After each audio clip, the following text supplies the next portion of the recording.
foot tall when I'm standing on business. I'm 10 foot tall when I'm standing on business. I'm 10 foot tall when I'm standing on business. If you a real nigga, maybe you can stand with me. Stand up. Okay, we standing on business. Ain't no such thing as limits. You want it, you go and get it. Stand up. Okay, we standing on business. If you a real nigga, maybe you can stand with me. Focus on the mission, my niggas stand at attention. Everything is in order, no moving without permission. I came up out the trenches with nothing but good intentions. A hustle to go and get it, cause winning is my religion. Destroying my competition, and they don't know what happened to them. Stop achieving our goals and start achieving platinum. Infinity accountants, stay flowing just like a fountain. No doubt I'm betting 1,000, I'm talking about moving mountains. Stay on point like a scale, only time will tell. If the goal ain't about victory, you done already failed. Stop building somebody else's dreams, build it yourself. A grindaholic, my next day off a cold day in hell. Gathered all my dreams, turned them into reality. Steady chasing the green, maximizing my salary. That's food, oh, you niggas ain't eat them empty calories. Raising the bar, setting the standard for niggas out. Okay, I'm 10 foot tall when I'm standing on business. I'm 10 foot tall when I'm standing on business. I'm 10 foot tall when I'm standing on business. If you a real nigga, maybe you can stand with me. Stand up. Okay, we standing on business. Ain't no such thing as limits. You want it, you go and get it. Stand up. Okay, we standing on business. If you a real nigga, maybe you can stand with me. We never taking losses. We bossing up on the bosses. A winner's mentality. Just another day at the office. They perpetrators. They ain't doing nothing. These niggas talking. I'm going in. The only thing they going is a coffin. See, I plan, plot, strategize. Why they just romanticize? Wanna have it on earth. Ain't waiting on the afterlife. They math ain't math right. You know all these rappers lie. Last time I checked, I was the man since Trapper. Okay, I'm 10 foot tall when I'm standing on business. I'm 10 foot tall when I'm standing on business. I'm 10 foot tall when I'm standing on business. If you a real nigga, maybe you can stand with me. Stand up. Okay, we standing on business. Ain't no such thing as limits. You want it, you go and get it. Stand up. Okay, we standing on business. If you a real nigga, maybe you can stand with me. Stand up.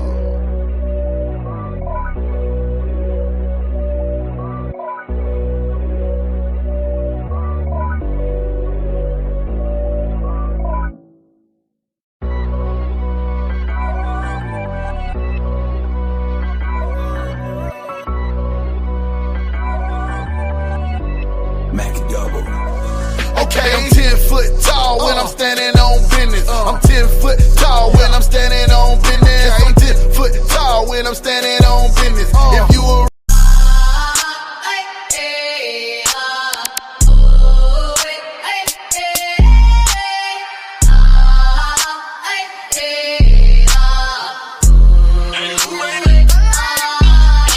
got equipment packed in a camp van. I got the camera bag, I'm the cameraman. If shit getting active, I'ma stand it down. We taking ground, call an ambulance. That shit go right, left, right, left. If shit go left, you best get right, or you'll get left. You got that right.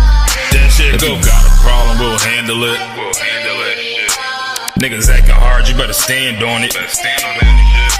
We on every corner, we stamping it. You better get your life for this camp shit. We ain't playing around, there's no cowards, dog. If niggas charged up, you get powered off. Rude of speech, keep it raw. It ain't my fault that you niggas soft. It ain't my fault that these niggas frauds. Ain't my fault that them niggas rats. If your colors fly, you don't get that shit go left, right, left. Right, left, right, left, right. If shit go left, you best get right, or you'll get left. You got that right. That shit go left, right, left, right, left, right, left, right. If shit go left, you best get right, or you'll get left. You got that right. That shit go. Wanna go to war, gotta have it to the van. Tryna cut the semen, something you don't understand. Getting checked from my betterment, better take it like a man. Nigga, how you walk away for camp? If you willing to die, you better be willing to stand. Take a trip around the world, see a bunch of corners held by them UPK niggas. All them UPK niggas go to camp. That's And I'm on Shamar head hanging out the car window when I pull up straight to the battlefield. And I'ma make sure niggas make it back home. Say, nigga, what you thought? With anything moving, I be on. Gotta remind them we nothing like them niggas that you saw. If you hear back up, that'll be your last time to get out the way. The price to pay before. That shit go. Nah, for real though.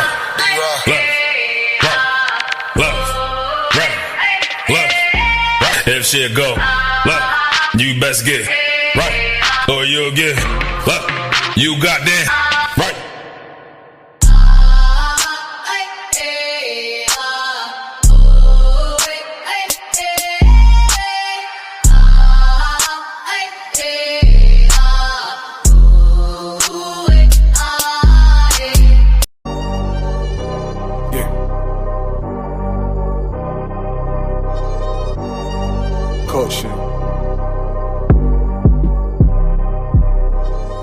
Wave that one west, cover out that window. Let them know I'm coming with my kinfolk. Red letter, ski mask on, but I don't really ski though. Bullets ball head like they going through chemo.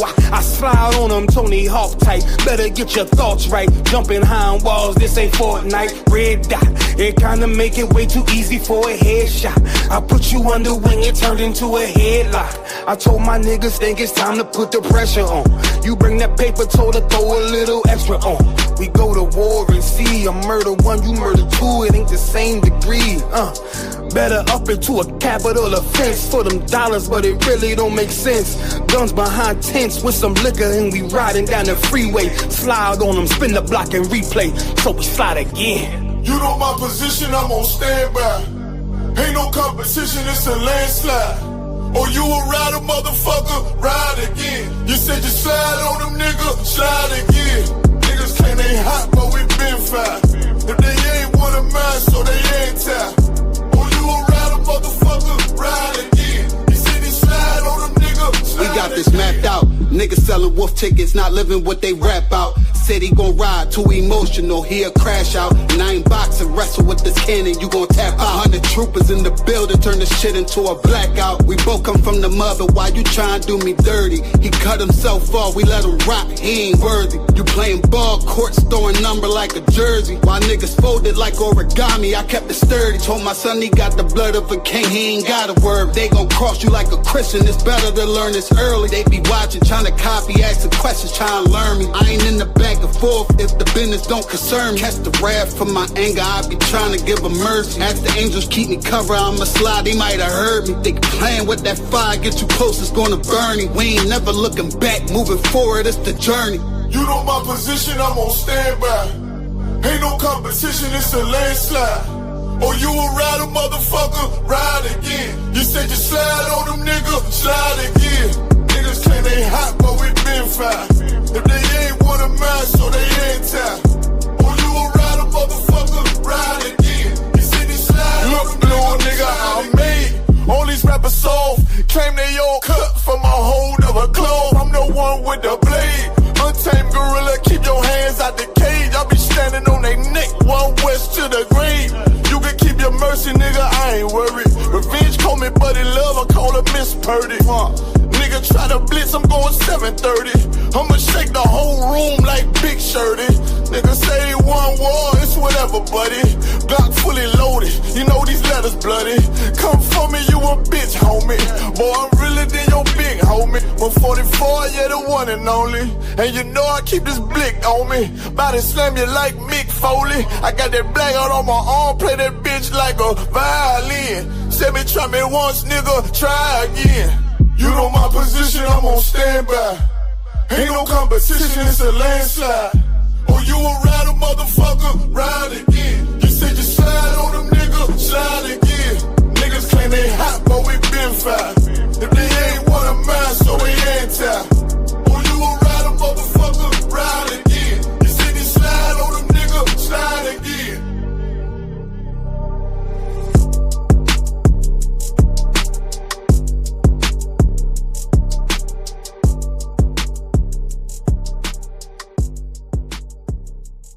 Serious and you're looking for a Christ man, the one who anointed with the Lord, with the Spirit of the Lord to do his will,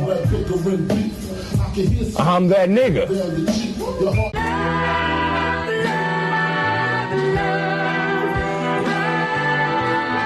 One West, 125th Street. Look, y'all put y'all faith in presidents like they gon' change this country. Run the league and let y'all play cause y'all gon' make a money. Fuck Obama, he ain't come here on cargo slave ship. What the fuck he do for blacks in his administration? I'm waiting, patient like a saint. Black, Hispanic, Native, they hate your ass the same. Paint Christ in their image, paint you as a slave. God ain't all love, scriptures say he hate. African soul niggas, they know we not the same. School to prison pipeline to get you off the streets. Put you in the cell toilet connected to the sink. Molested as a kid, she prostituted as a teen. The byproduct of Martin Luther King dream. They just took the yoke off, my nigga, we ain't free. We living bleak in these wastelands of poverty. If you don't know the truth, then the lies sound promising. Prophecy, gift and the curse. Dylan started killing, they was sitting in church. Black folk forgave him, man, this shit is absurd. You should never love your enemy, that shit ain't gon' work. Yeah, fuck dying on your knees, you better die in glory. Man, I joined the UPK, taught me the art of warring. I took a nigga life like mine to be recognized. I feel that pain every day, it can't be reconciled. Pops banging, my sister a prostitute. My brother got life, and somehow I still found the truth. War ready, no cowards, no excuse. Fuck reparations, you can't bandage no open wounds. Blood on the leaves, body swing hung from a noose. I was on a run in Nashville when I found the truth. I called the school, class was being held by the shock on my life. I want to be a gangster like a cop. Do this for my brothers, real brotherhood. Everything we do, we got it out this book. My nigga, I can never be no African. UPK the only authorized acronym. I'm passionate about my brothers and sisters. We in hell, I ain't got nothing against them. That's another religion. If it ain't under your honor, Amy murdered Botham and got a hug from your honor. That's the way out for a coward in my observation. They don't fear the Lord, they indoctrinated. Wolves in sheep clothing, Joe Osteen. Real priests bringing back black royalty. One West on my headpiece, ranking order. Can't let them trick me off the streets, I gotta raise my daughter. I got brothers at the border ducking ice agents. I got the name change, it was life changing. My family thought it was a game, put on all black, they said I was going through a phase. It's more of us in jail than it was slaves. Chose by the Lord, we could never be the same. Soon as they born, the wicked go astray. They left the truth, they wasn't with us anyway. Niggas weak, they just saying anything to be truthful. We don't want no cowards anyway. Look, coronavirus, that's a plague. You don't get too much sleep when you waking up the dead. First camp, I cut off all my dreads. I took an oath when that oil hit my head. Niggas capping like they lids. I'm a priest, I never stick no fork in no pig. I was dead till I found out how to live. This brotherhood taught me how to be a man. I came back to my roots, I had to dig. A couple gaps I had to bridge. I got a rib, I'm married to this work. You wanna serve the Lord, he ain't in the Christian church. Came back to my roots, I had to dig. A couple gaps I had to bridge. I got a rib, I'm married to this work. You wanna serve the Lord, he ain't in the Christian church.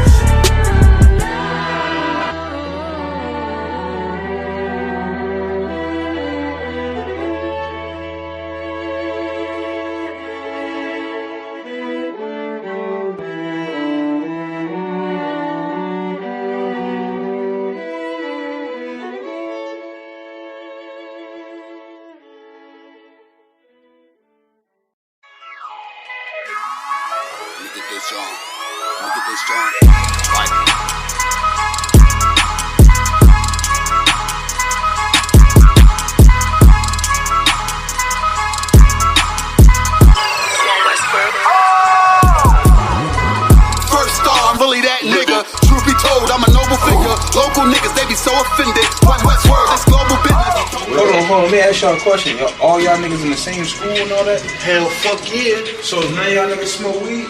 Fuck no. Don't fold if you say you win it. I was molded to it, now I fit it. Can't control, this the highest limit. Killer shit, but this an honest living. Gotta get it, ain't no time for wishing. The time is now, better pay attention. In my city, you can feel the tension. A terror squad, no pun intended. This ain't for you, but I recommend it. They know we coming, better clear the entrance. Shit get deep, but I keep digging. This how I look when you keep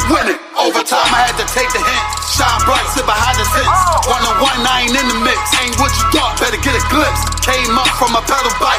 Pressing brakes I ain't never liked. Whole time I was taking risks. They don't play with me cause they know I'm nice.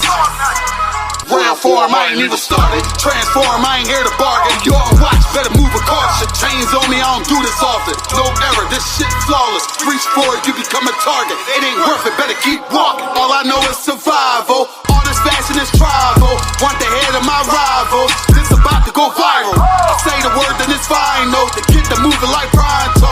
I'm just living my title. Do this shit with my eyes closed. All I know is survival. All this fashion is tribal. Want the head of my rival. This about to go viral. Say the word, then it's final. Get the moving like pronto. I'm just living my title. Do this shit with my eyes closed. Don't wanna hear all that street shit. Me and my niggas on defense. Wonder who I was in my past life.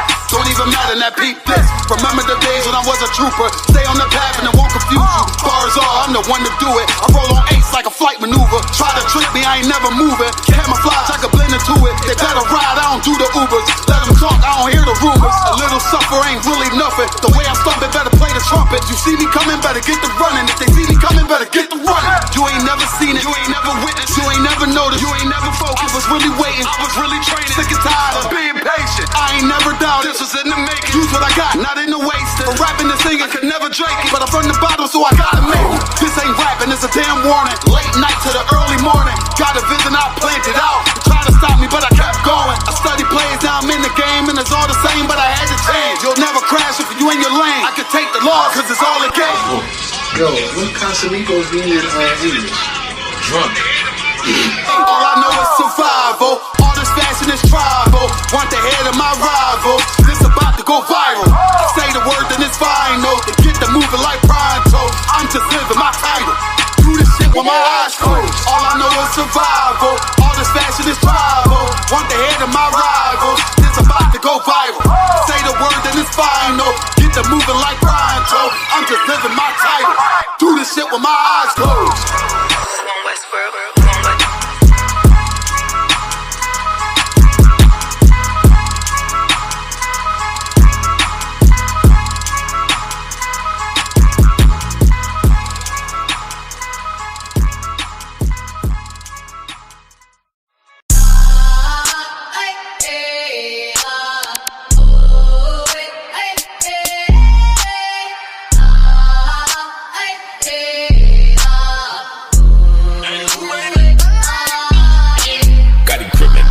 Camp van. I got the camera bag, I'm the cameraman. If shit getting active, I'ma stand it down. We taking ground, call the ambulance. That shit go right, left, right, left. If shit go left, you best get right, or you'll get left. You got that. If you got a problem, we'll handle it. Niggas acting hard, you better stand on it. We on every corner, we stamping it. You better get your life for this camp shit. We ain't playing around, there's no cowards, dog. If niggas charged up, you get powered off. Rude of speech, keep it raw. It ain't my fault that you niggas soft. It ain't my fault that these niggas frauds. Ain't my fault that them niggas rats. If your colors fly, you don't get that shit go left, right, left, right, left, right, left, right. If shit go left, you best get right, or you'll get left. You got that right. That shit go left, right, left, right, left, right, left, right. If shit go left, you best get right, or you'll get left. You got that right. That shit go. B-Raw, wanna go to war, gotta hop into the van. Tryna cut the semen, something you don't understand. Getting checked from my betterment, better take it like a man. Nigga, how you walk away for camp? If you willing to die, you better be willing to stand. Take a trip around the world, see a bunch of corners held by them UPK niggas. All them UPK niggas go to camp. And I'm on Shamar, head hanging out the car window when I pull up straight to the battlefield. And I'ma make sure niggas make it back home. Say, nigga, what you thought? With anything moving, I be on. Gotta remind them, we nothing like them niggas that you saw. If you hear back up, that'll be your last time to get out the way. The price to pay before. That shit go left. Nah, for real though. Right. B-Raw. Left, right, left, right. If shit go left, you best get right? Or you'll get what? You got that, right?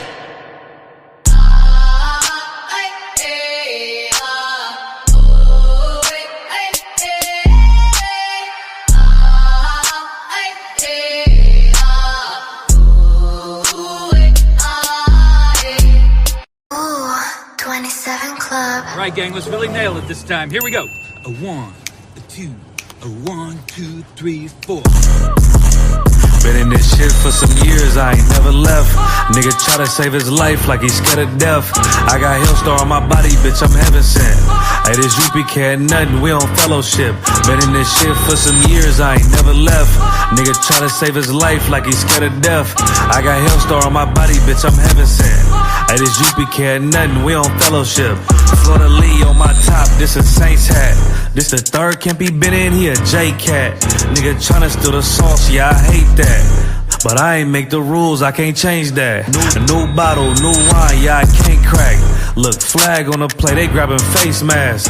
Niggas always saving hoes where your cape at. The only killer that you know without no face tag. Hell yeah, my bitch bad, Proverbs 31, yeah. This is not a drill, I be 30'd up, yeah. He about to crack the sky, you better hurry up. It's all bad when you see us hang that jersey up. It's mad brick, I got the blick with my cover on. He a fed, he a op, got his cover blown. Look, I'm really outside without no scully on. It's one West, bitch, I'm on with my brothers on. He got ranked, then he left, he broke another oath. I got the plate, we about to take another zone. They was sleeping on the team, now they comatose. Left his brother out to dry, I guess he wanna fold. Put the oil on his head, that's another soul. I try to tell him we a pro, don't do this shit at home. She unhappy, left her man, she a 304. He try to justify that shit, he broke the penal code. Been in this shit for some years, I ain't never left. Nigga try to save his life like he's scared of death.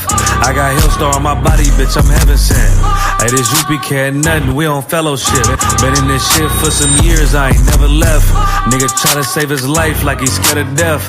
I got Hillstar on my body, bitch, I'm heaven sent. Hey, this UPK ain't nothing, we on fellowship.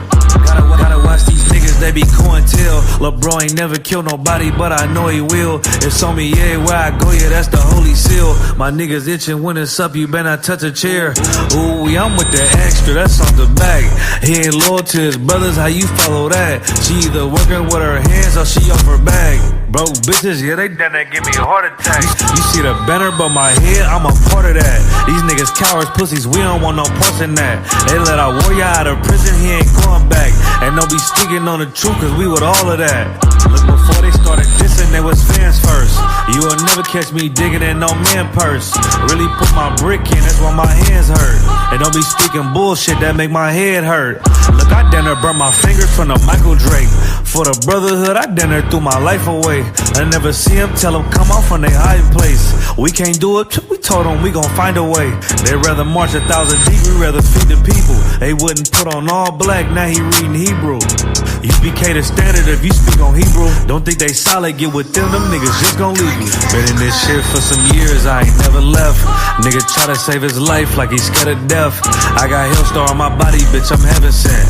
Hey, this UPK ain't nothing, we on fellowship. Been in this shit for some years, I ain't never left. Nigga try to save his life like he's scared of death. I got Hillstar on my body, bitch, I'm heaven sent. Hey, this UPK ain't nothing, we on fellowship.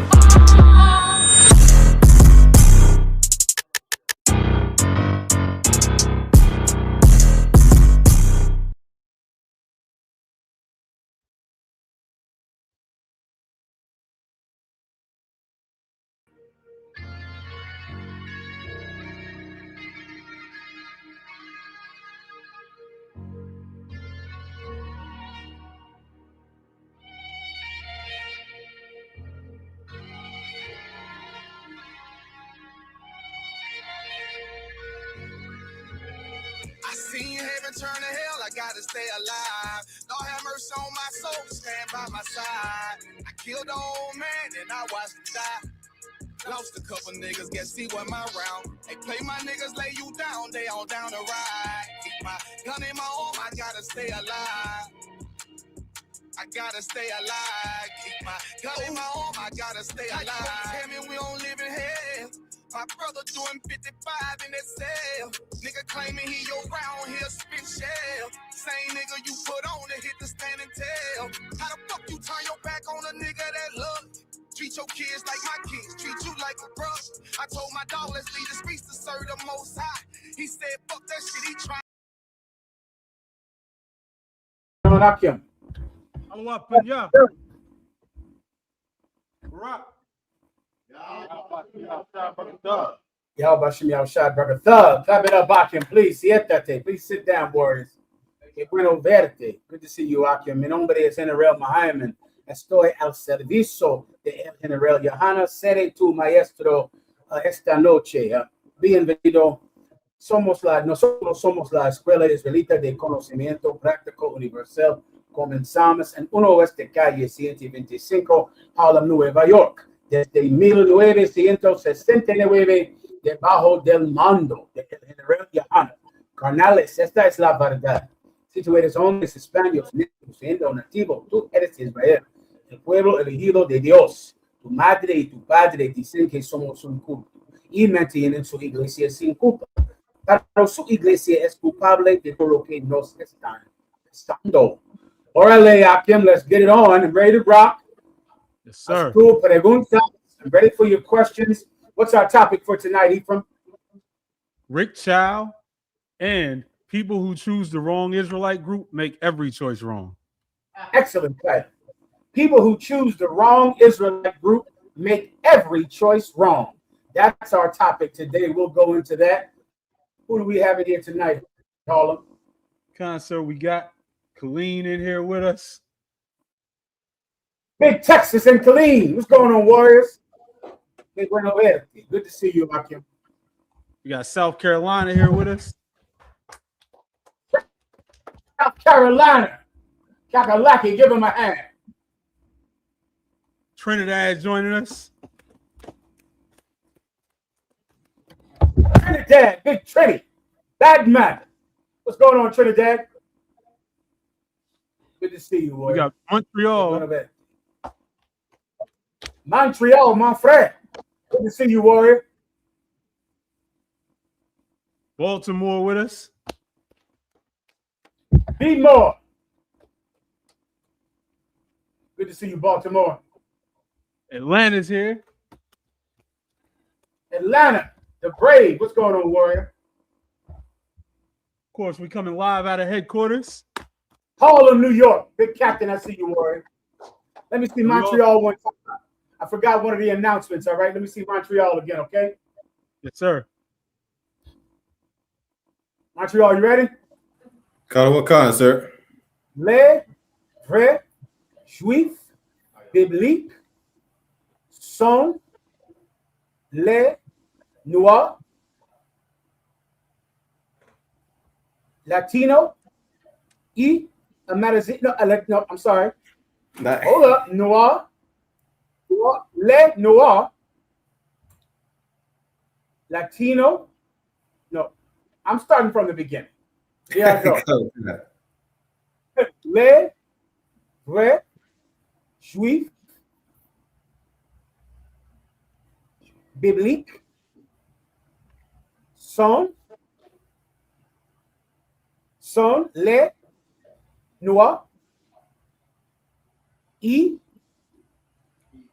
Latino amérindiens. Et amérindien. Right? Et amérindien. Et amérindien. Bravo. Bravo. Mosa in Christ. All right, I'm practicing. The water for teaching me. I appreciate it. What are the you, sir? No sweat. All right. Anything else? Well, I'm sorry. What I just said now in Francais is the true Jews of the Bible are the blacks and Latinos from America. Is that right? Karawakan, sir. That's it. Karawakan, sir. Exactly. I don't want. Most in Christ. All right. Where are we at, Harlem? So we also have Virginia in here with us tonight. VA, what's going on, Big Captain in VA? Shalom. Y'all watch good to see you, Akim. Es bueno verte. And we got Florida with us, and Florida has a question. Oh, wait. Good to see you, Gator Big. Que bueno verte. Good to see you, warrior. And Florida has a question, if you don't mind, sir. Hey, Shalom. Yahweh, sir. Good to see you. You too, sir. Hey, General, you about to learn all 4 languages. I'm trying. For my brethren. I got to catch up with you, General. No, sir. What was your question? I got a question on Ecclesiasticus chapter 21 and verse 7, 8, and 9, if I could, sir. Please. Ecclesiasticus chapter 21 and verse 7. An eloquent man is known far and near, but a man of understanding knoweth when he slippeth. Well, let me tell you, okay, this world values oration and the ability to project in front of people and to give a good speaking. This world has always valued that. You have people that become politicians and rule the world simply because they know how to give a good speech.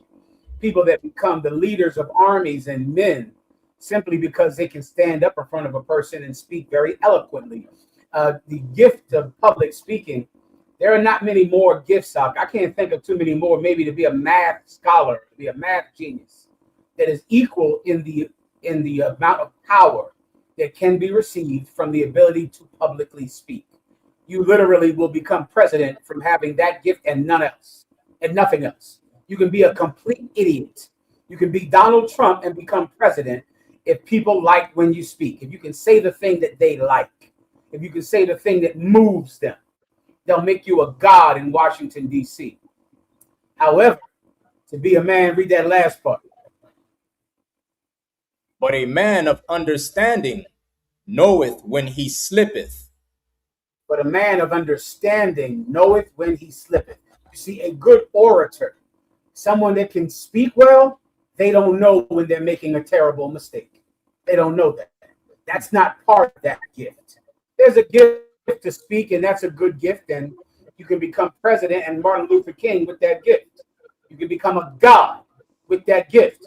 But a man of understanding, he will never make the kind of mistakes that Donald Trump and Martin Luther King made in their lives. He'll never do that because he knows when he slips. In essence, what's the point? It's better to be a man of understanding than it is to be able to speak well. That's better. It's better to be a man of good conscience and wisdom than it is to be able to give a roaring speech that makes women cry and men thunderously clap. It's better to have a good conscience than it is to be a good speaker. That's the point. All right? Khan, sir. I got verse 8. Gator baby, was that it? I got 2 more verses, sir. He that buildeth his house with other men's money is like one that gathereth himself stones for the tomb of his burial.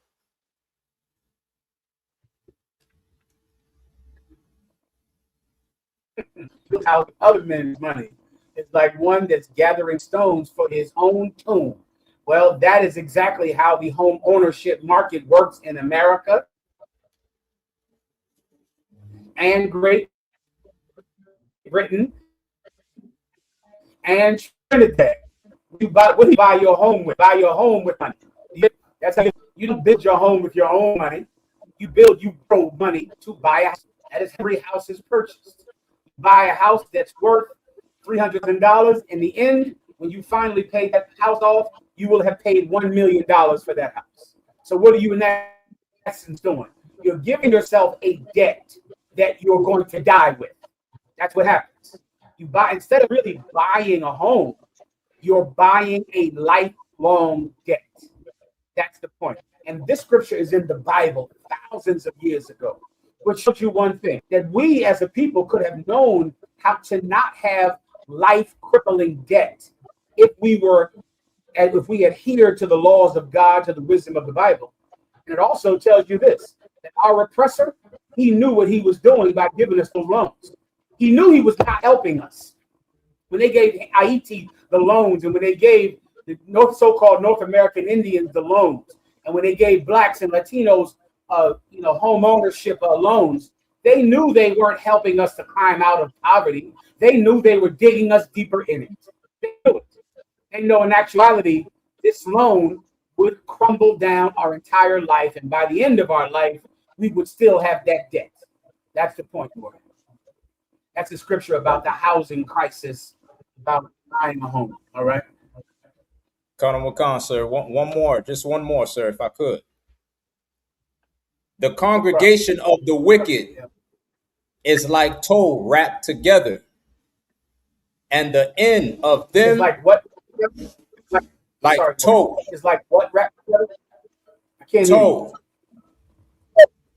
Spell it. TOW.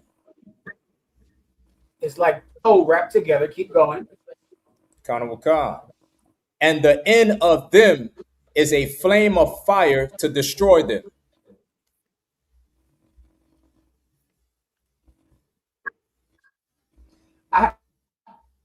You might have to look up that word tow and to see what context it is. It sounds like it's when you tie something like when you tow a truck, but I could be wrong. You better look up the context before I break it down for you, all right? Colonel Wakan, sir. Okay, from what it sounds like, if I'm correct in the context, like being tied to something, like towing a truck, but I can't be sure without looking it up. All right? Slack it, sir. Whenever you're ready. If you want to do it next. Wait. Slack it, sir. Please. Tow in that context, I believe, would be the coarse, short fibers that are used to ignite a flame. That's better. Yeah, that's perfect. Tow is like a kindling there. Kindling. So read it from the top again. Colonel Wakan. The congregation of the wicked is like tow wrapped together, and the end of them is a flame of fire to destroy them. I think you get that now, Gator Bay. It's like kindling. Whole congregation of the wicked, the Christian church, the Muslim mosque, all of the haters of the Lord our God, nuestro Dios. They're all like kindling, all bound up together. Bound up together, and in the end, they're going to all burn. You see what happened with those fake Israelite groups. Ephraim was telling me about it. Commanding General Tu Cesar Yap telling me about some Sega Genesis or some Genesis Israelite group. They all joined together, and they was in the Karis, and then their woman is a great whistleblower. She's a whistleblower, that woman of hers. She's an investigative reporter, a whistleblower. And so she exposed everything in there, and it was on the internet this week.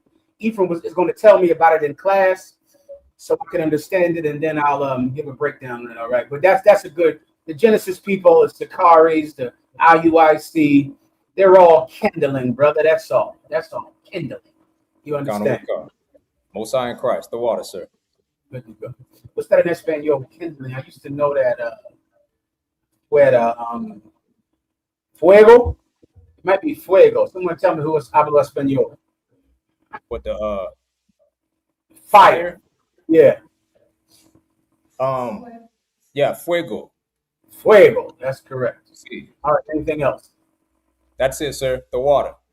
No problem. I think Lena, él es Lena. He is firewood. Lena. Fuego. Anything else? Come on, sir. Montreal has a question. Montreal, you're up. One. Yabashem Shabrakata, mon général. So, like you said, if I could, with your grace, side one, can I get a breakdown of Genesis chapter 34, verse 1-7, specifically when the Hivite clave unto Dinah and defiled her? It's more so, how did he defile her, and also how did they negotiate a marriage if the defile was her being abused, for lack of better words? Okay, who are we speaking about again? Sechem and Dinah, the sister of the 12 tribes out of one. The sister, the one with the Levi and Simeon went and killed all those cats over? Kawakan, sir. Okay, go ahead. Kawakan, this is Genesis chapter 34, verse 1. And Dinah, the daughter of Leah, which she bare unto Jacob, went out to see the daughters of the land. Verse 2. And when Sechem, the son of Amor, the Hivite, prince of the country, saw her, he took her and lay with her and defiled her. Keep going. Karawakan, verse 3.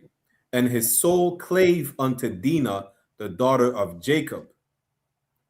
And he loved the damsel and spake kindly. Right? He loved her. His soul clave unto her and he loved her. Keep going. Karawakan, and spake kindly unto the damsel. And he spoke, he was sweet to her. He seduced her. He spoke kindly to her. He was nice. He spoke nice to her. Keep going. Karawakan, verse 4. And Shechem spake unto his father Amor, saying, Get me this damsel to wife. Verse 5. And Jacob heard that he had defiled Dinah. He said, Get me this damsel to wife. That's all I can say. And Jacob heard he had defiled. The question is, basically, how can we prove that defilement is grape, and also how did they negotiate a marriage? More so when Jacob was telling them, to get their house to get circumcised, basically. Yeah. Well, let me just tell you what happened. I'll bring it in today's terms, right? Okay. Many brothers in the UPK, we always think of scripture like a rape. We think about it like he forced her, but the Bible does not say that he forced her. That's not there, right? It's not there that he forced her. That's not there. It said that he, in essence, he had sex with her. He loved her. He talked sweet to her. So based on the words that are there, you can picture what happened. He met this woman outside somewhere, and he sweet talked her. He seduced her. He told her things that women love to hear. He told her the kind of things that if you tell a woman this kind of thing, she will foolishly have sex with you because she's too stupid and too weak to smooth words to be able to withhold her virtue. And he had sex with her, and it was consensual, and it was absolutely defiling. Now, how is she defiled? Just think one west. Think your daughter. That's all. If your daughter comes home, if your daughter says, Hey, Dad, I love you. Listen, I know what you teach and I know what you taught us, and I believe in that. But I met the sweetest African today. Oh, he was just he talked to me so smoothly. He told me I was pretty, Daddy. He told me I was beautiful. He told me he was going to provide for me. He told me he would provide for me. He told me he would get me up my house and buy me shoes. And he loves me, Dad. And I had sex with him. Can you please bless our union? What would you tell your daughter? Huh? Montreal? So like you sleep with a heathen, you're not my daughter no more. Cut off. You're not my daughter anymore. You are what? You're cut off. You are what? Salakia. Right in front of you. She's as a heathen. You're defiled. It's right in front of you. Say again? She's defiled. See, she's defiled. She's defiled. That's how she got defiled, because she broke the law having sex with a man outside of her race. That's how she's defiled. Now she's disgusting. Now she's filthy. She's defiled herself. If this is what, you're going to hear a lot of talk on the internet about the kind of man to marry. And I think every woman out there knows the kind of man that society tells you should marry. A provider. He has to be tall, at least 6'2". He must be tall. He must be a provider. He must be handsome. He must love his mother. He must have his own house, his own car. He must have a job. There is so much data about what man to marry. What you might want to, a better question is, sister, what type of man will you give it up to? What type of man will you have sex with? You know what they'll say then? Whoever's around when I'm drunk. Whoever's around, whoever works next to me on my job, whoever talks to me on my lunch break. You see, the kind of man that they will have sex with is a much lesser man than the kind they will marry, because they don't put any onus or gravity on sex. Sex is nothing. So if you just want some tail, get me drunk. Buy me some weed. I don't care if you're 5'2". I don't care if you have a job. That's why these women always have babies' daddies who ain't shit, because they have sex with anyone. But they will only marry a man at least 6'3" with a job and a good provider. Sex is what will bless you or defile you. Sex. Woman was defiled. Her father tried to say, "Lord have mercy, we're here with these heathens." Her father tried to find a way to make a deal. Why? Why did he try to find a way to make a deal? Montreal, because it wasn't rape. The woman did it. His daughter did it. This African did not rape his daughter, and that's why Jacob was going to try to negotiate some type of settlement with these heathens. But the sons of Levi and Simeon, they were self-willed, and it was just too late for brothers like that. You understand me? Me entiendes? You understand? What's that in French? Est-ce que tu comprends? You understand me in French? Est-ce que tu comprends? Est-ce que tu comprends? And what's say? What's that French phrase like? Say? Does that sound familiar? Qu'est-ce que c'est? No. Yeah. Is that a French phrase? Kawakani means what is this? Okay, what is this? Okay, no problem. Okay, so you understand now, I'm sure, Montreal, right? Kawakan, sir. And if I could, I have one more question real quick, if I may, sir. Please, go ahead. Kawakan, sir. It's in Genesis chapter 3, verse 15, where it says, "And I will put enmity between thee and the woman, and between thy seed and her seed. It shall bruise thy head, and thou shalt bruise his heel." Now I understand that it's referring to later down Jacob and Esau. But my question is, can it also be used for Cain and Abel? Absolutely. You can use it you can just start going after the serpent and Eve in the garden. This dynamic will take place all the way up to the book of Revelations until right now today in this class. That's correct. Kawakan, sir. Toara mon général. That was it I wanted to do. Please.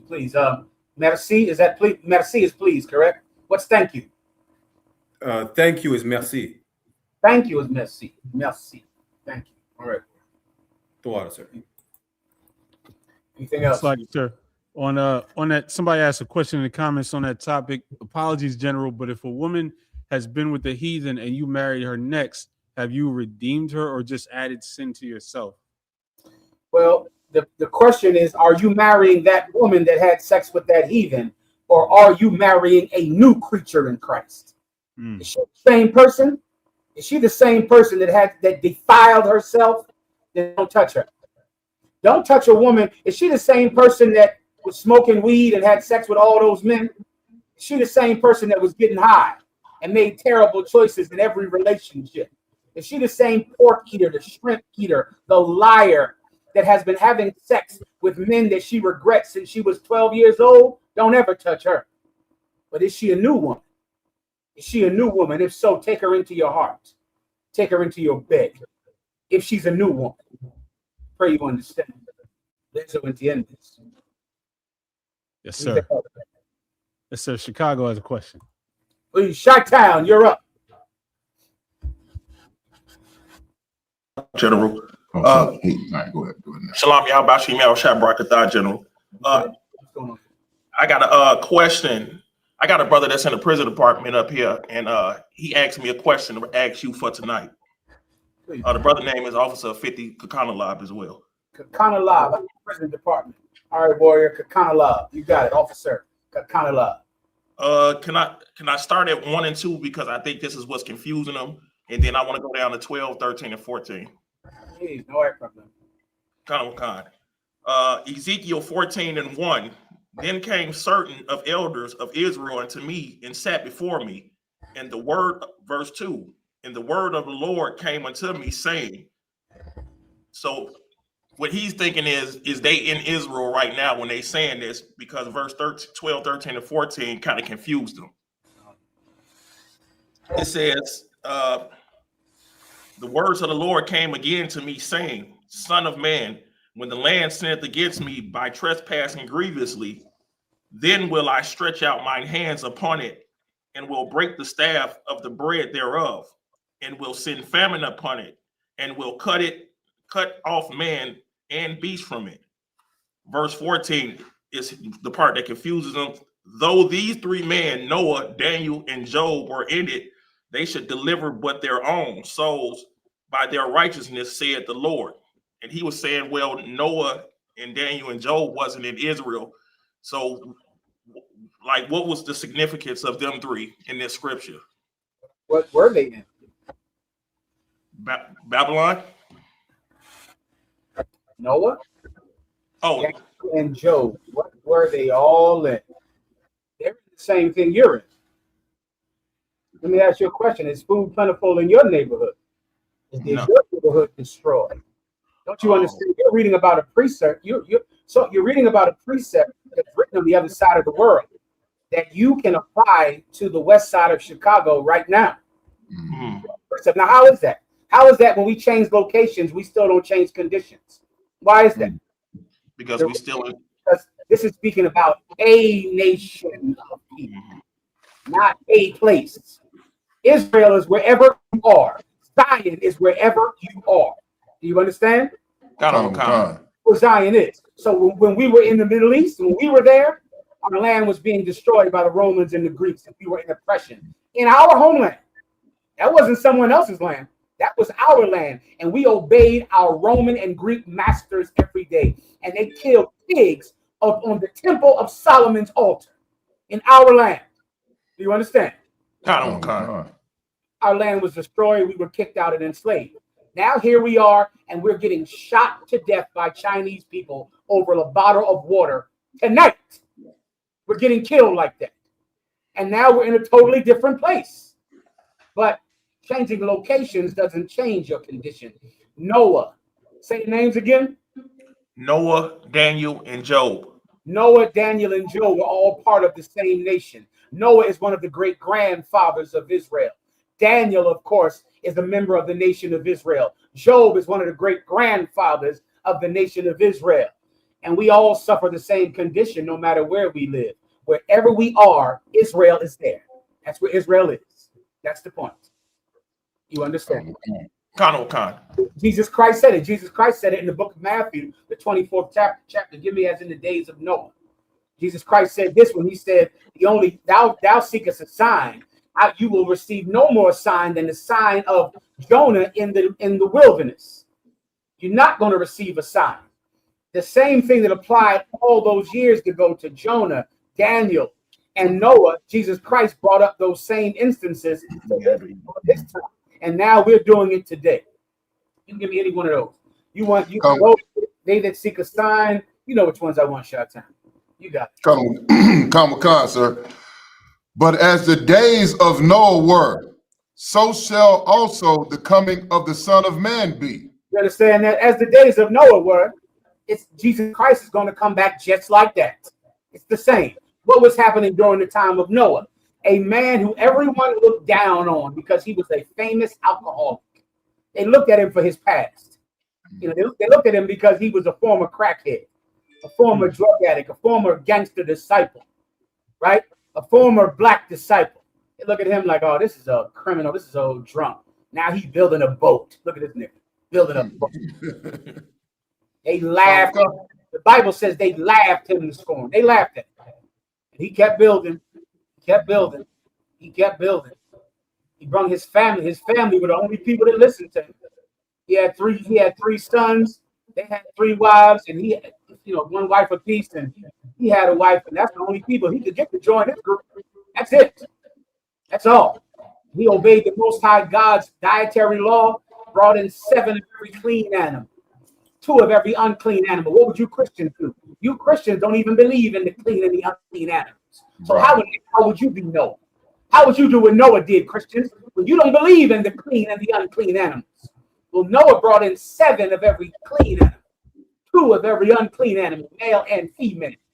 And then he shut the doors to the ark. And then 40 days later, the only people alive were the people in his group. I pray you understand 2 Genesis, Sakari, IUIC, Baptists, Christians, Muslims.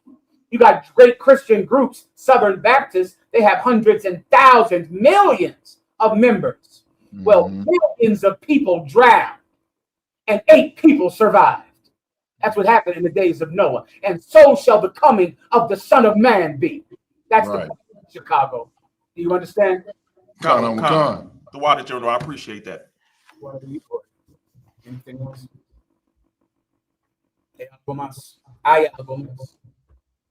Yes, sir. Virginia has a question. Big VA, I see you, Captain. Good to see you. What can I do for you? I can't hear you. Salakia General, can you hear me now? Salakia. Back to what? Most High in Christ, Shalom, Lord of Christ, General. Most High in Christ, the water again. With your grace, Adawan, I would like a breakdown of Ezekiel chapter 7, verse 23. Where it says, Ezekiel chapter 7, verse 23, make a chain, for the land is full of bloody crimes, and the city is full of violence. I would like to know, what does it mean to make a chain? Is that referring to like a barrier of some kind? It's a shackle. Okay, Karawakan is like a shackle. Okay, Karawakan, sir. Because that's what you need for criminals, right? Karawakan. Criminals got to be chained up. You understand? Right. The Most High is like, make some chains because there's a lot of criminals around here. Make some chains. The land is full of bloody men and criminals, so we're going to start to get some chains together to start to put some of these devils in chains. Some of these evildoers, these bloodthirsty murderers. Make some chains. Get some chains together. You understand? We intend this. Karawakan. Karawakan, the water, Alawa. Was that it? Karawakan, sir. Please, algo más. Yes, sir. We have a few questions in the comments. One West Zakarwan asked Shalom, Yahweh Shem Yal Shabrakatah. Officer Zakarwan checking in from Dallas, Texas. Salaki Adawan. Can you break down Proverbs 17 and 5 through 6 to Water General, sir? No problem. All right. Whenever you're ready. Proverbs 17 and verse 5.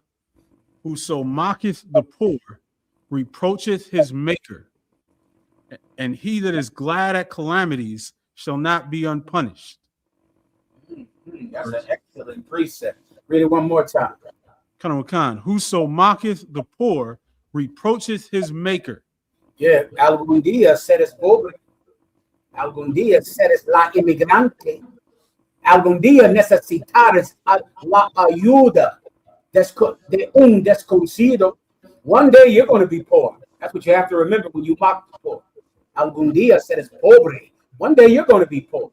One day you're going to be an immigrant. One day you are going to need the help of a stranger. One day. And you have to remember that when you want to laugh at someone because they ain't got no job. They ain't got no job. He ain't got no job. He ain't got no job.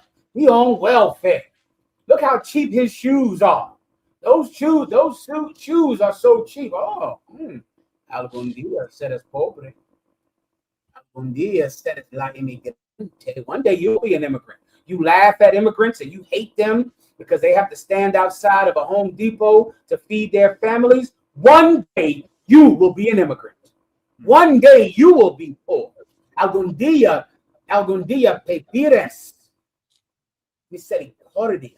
One day you're going to ask for mercy. One day. And you have to remember that when you make fun of poor people.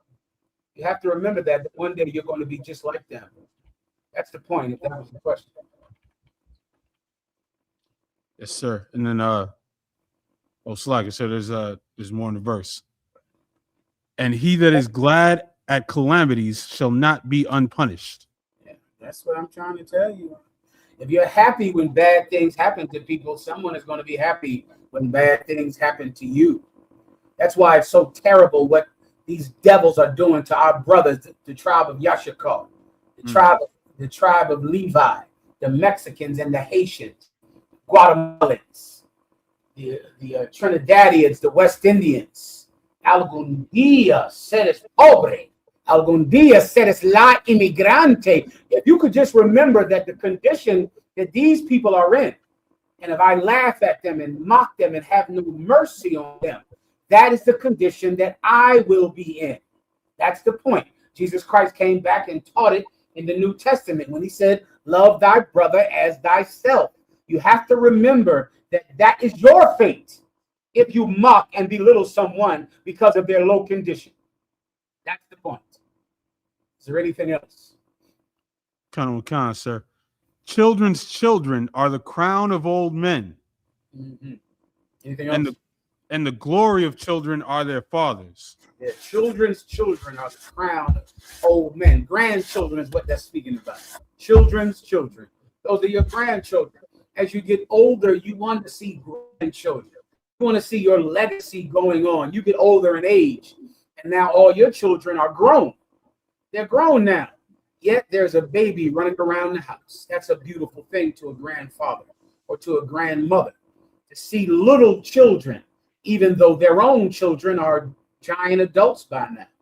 It's a crowning achievement to their old age.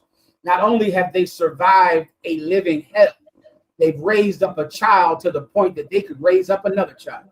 And it's a testament to that they did a good thing in life. They made something of themselves and left something behind for the next generation. It's a crowning achievement to have grandchildren. That's the point. Is there anything else? Sir, that's all on that. So, someone asked in the comments, Shalom Adonai, how about Shem Shwagatah? Salaki, my Lord, if I may, with your grace, have you heard about the case of Michael Austin Kennedy in Arkansas? A cop's wife outed him as racist. And I hadn't heard about this. I haven't heard about it either, Ephraim. Ephraim will find out about it. I just looked it up real quick, and apparently his wife put out dozens of text messages between them where he uses the N-word and calls people spics and everything else. So now he's had to resign. I wonder when his wife found out that he was a racist. Want to guess? You know what his wife is, Ephraim? She's an investigative reporter. She's a whistleblower. Yeah. I wonder, see if you can research in the story why they divorced or why they broke up. Yes, sir. And also, if you can tell me how old those text messages are, that would be helpful for later. Save that for later. I'm not sure about the brother. The cop, of course, is the devil. And he, of course, should not be a police officer. He should be begging outside of a Home Depot. And some brother from Yashakar, from Mayco, should be a cop. He should get his job. Then now the immigrants would have jobs. I don't see why you don't let the immigrants become cops. Let them all become cops. Fire these devils. They're bloodthirsty animals, cruel, with no intelligence and no mercy. Let the immigrants become cops. Let them be cops. Let them have jobs so that they don't have to go back to Mexico before they want to. Is there anything else? Yes, sir. So these text messages were released in their divorce proceedings. Did they say how old they were? So, like, sir, how old were the text messages? They're from it looks like pretty recent. Oh, okay. So I got you. So she releases these tapes as they're being divorced. You know, it didn't stop her from marrying that racist pig. The damn show didn't stop her from having sex with him. You see, that's a lesson I pray that I'll try to teach later today to a lot of you women who have no discretion with who you have sex with. You don't have any discretion.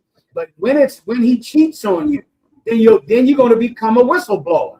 Then now you're an investigative reporter. She was just undercover marrying that racist Ephraim. That's all. Undercover. To expose the world of racist cops. I'm sure that's why she was with him for years. And then now exposes that she was with a racist. The cop absolutely should be fired. He's a disgusting pig. And a brother from the tribe of the Mexicans should have his job. Is there anything else? Wow, sir, that's all on that. Quick shout out. We got a couple more zones joining us. If I could, sir, we got Trinidad or Sloggett. So we already shout out Trinidad. We got Syracuse with us. The captain is on the yard. Oh, Syracuse. See you. I see you, Syracuse. Good to see you all. Good to see you all. We got some more questions in the comments. Maga War 144 asks, Shalom, General, can I get a breakdown of Exodus 20 and 26, Baba Gashah? No problem. Exodus 20 and 26. Neither shalt thou go up by steps unto mine altar, that thy nakedness not be not discovered thereon. That's it. Come on.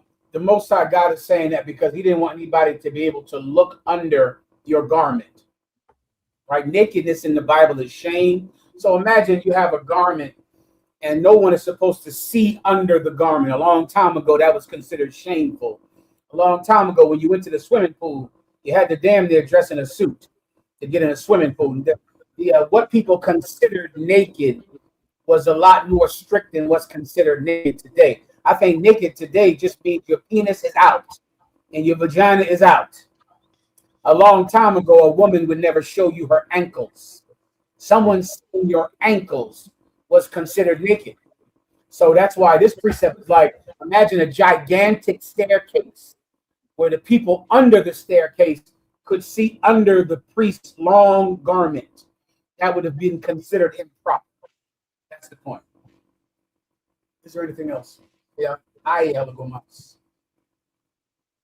Come on, sir. There's a brother asks, Salakis, sir, if you can, what is fornication according to the scriptures? I always thought fornication and adultery went hand in hand. The water for your time, sir. No problem. Adultery is a type of fornication. Fornication is kind of a broad phrase that can be relating to your relationship with your God, Padre Celestial, your father, or it can be in relation to a woman's husband or what you do with another man's wife. Okay, so let me give it to you. The first one. The first one is you'll read scriptures where fornication is speaking about how we, as the Most High God's possession, worship other gods, and that is considered fornication, but a spiritual fornication because we are married to Him, and we're supposed to have one God, right? Nuestro Dios uno es. It's one God. That's it. So if we go and worship a strange God like the God of the Christians, we're considered fornicators, right? Then you have another fornication, which would encompass all sexual deviance. So you got a man having sex with a woman who belongs to another man. You got a man who's a sexual deviant having same-sex relationships. That's fornication. Child molestation. That's fornication. All types of just sexual deviance on earth. So you can just use fornication to just encompass every type of unlawful, deviant sexual contact on earth. And you can refer it to our disloyalty, lealtad, our lack of loyalty to the Most High God. That's also considered fornication. Go here. Anything else? Come on. A brother asked, Salaki, sir, if I may, General, have you heard of the oppressor impersonating himself as a cop trying to kidnap a young black girl? I did not hear about that either. You see that? I actually have that one on hand if you want to see that real quick. I'm ready if you are. Come on. King County 911. Hey, we got a girl over here running for her life. You need to sit down, sweetie. Hey, calm down. Come on. You all right? Took her phone, social security card, and more, claiming to take her to the police station. Deputies say instead he pulled into a driveway and got out to look through the trunk. That's when the victim was able to escape and flag down help from a passing truck driver. And tonight, your senior investigative reporter Liz Owens is live from our newsroom after speaking to one of those witnesses. Liz. Divine delayed timing. Those are the words Anthony Moore said that led him to being at the right place at the right time. Aiken County 911. And to summarize, sir, it was a truck driver who saw her running and was able to flag down the police. And then when the guy even came up, still claiming to be a cop, they said, "No, man, we don't believe you," and ran him off. Let me tell you something now. Listen, our oppressor is a scourge upon this earth. He is a sickness, and he would be so much happier if he was in chains, and the world would be a better place. Even white people have to realize, under Donald Trump, you're simply too free. You're too free under Donald Trump. And Donald Trump brings out your worst nature. Why? Because you feel free to be your natural self. White people work better when they are oppressed. When white people have affirmative action on their head, forcing them to hire blacks and Latinos. When white people have loose immigration laws, making them feel like the country is being overridden with Latinos, Haitians, and West Indians.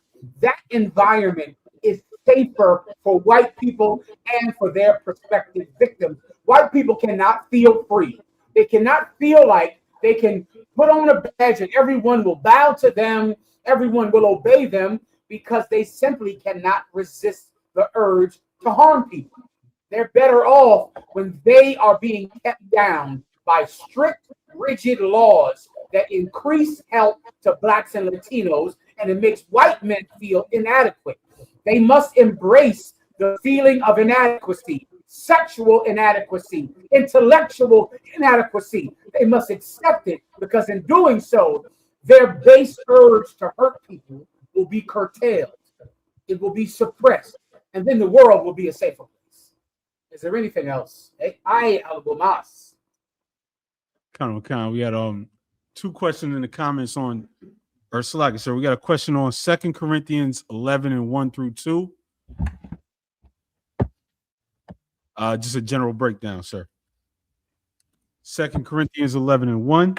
Would to God ye could bear with me a little in my folly, and indeed bear with me. For I am jealous over you with godly jealousy. For I have espoused you to one husband, that I may present you as a chaste virgin to Christ. This is just a general breakdown, you said? Kind.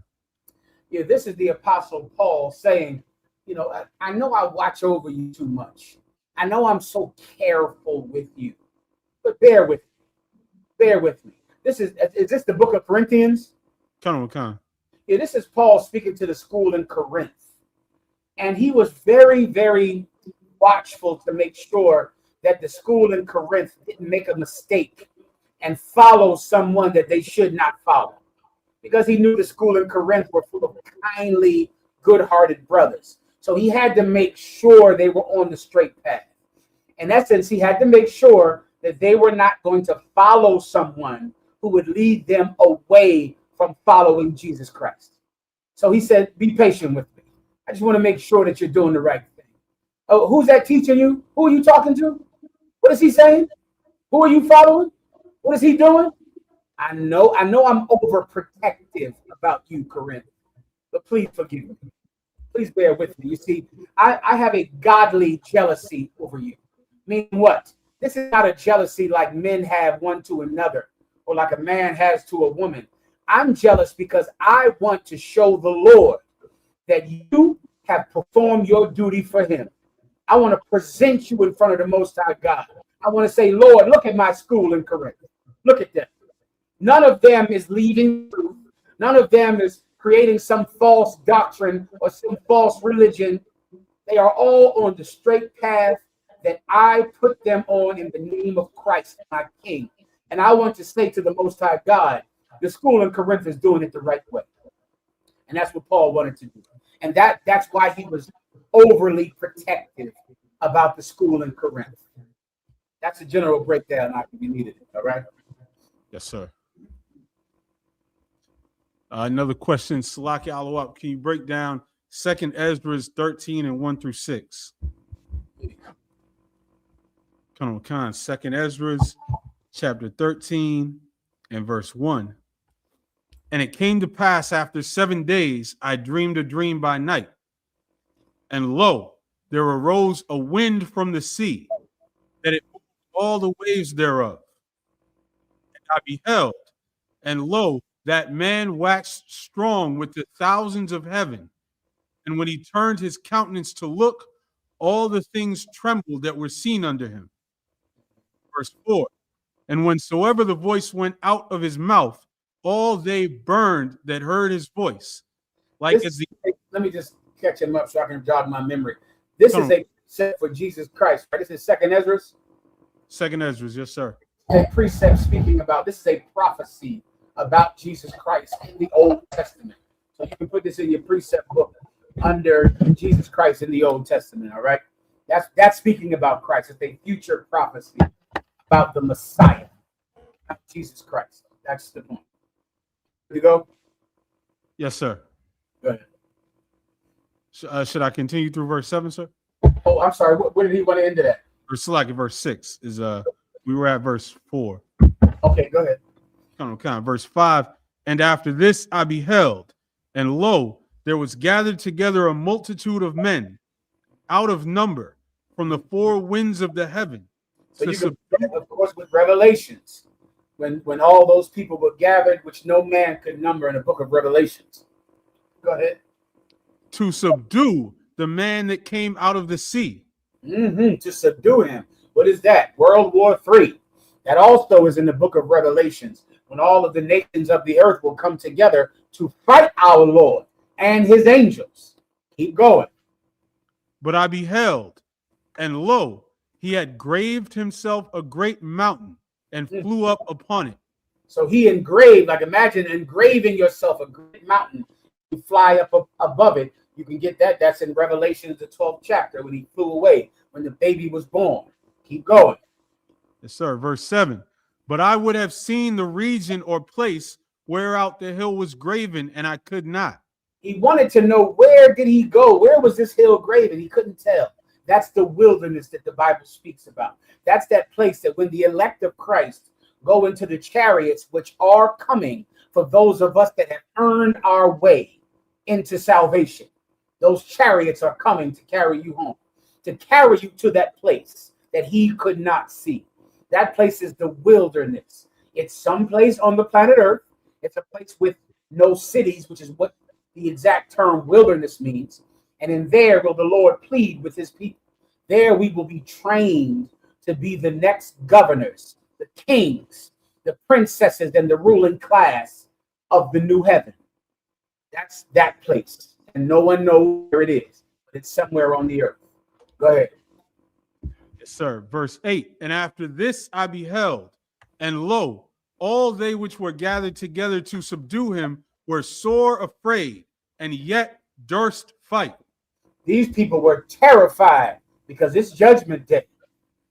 It's judgment day. Su día está llegando. It's coming. Your day is coming. It's coming. Su día está llegando. It is coming. Right? It's on its way. Everyone knows that, and they're terrified, but they're still going to try to fight.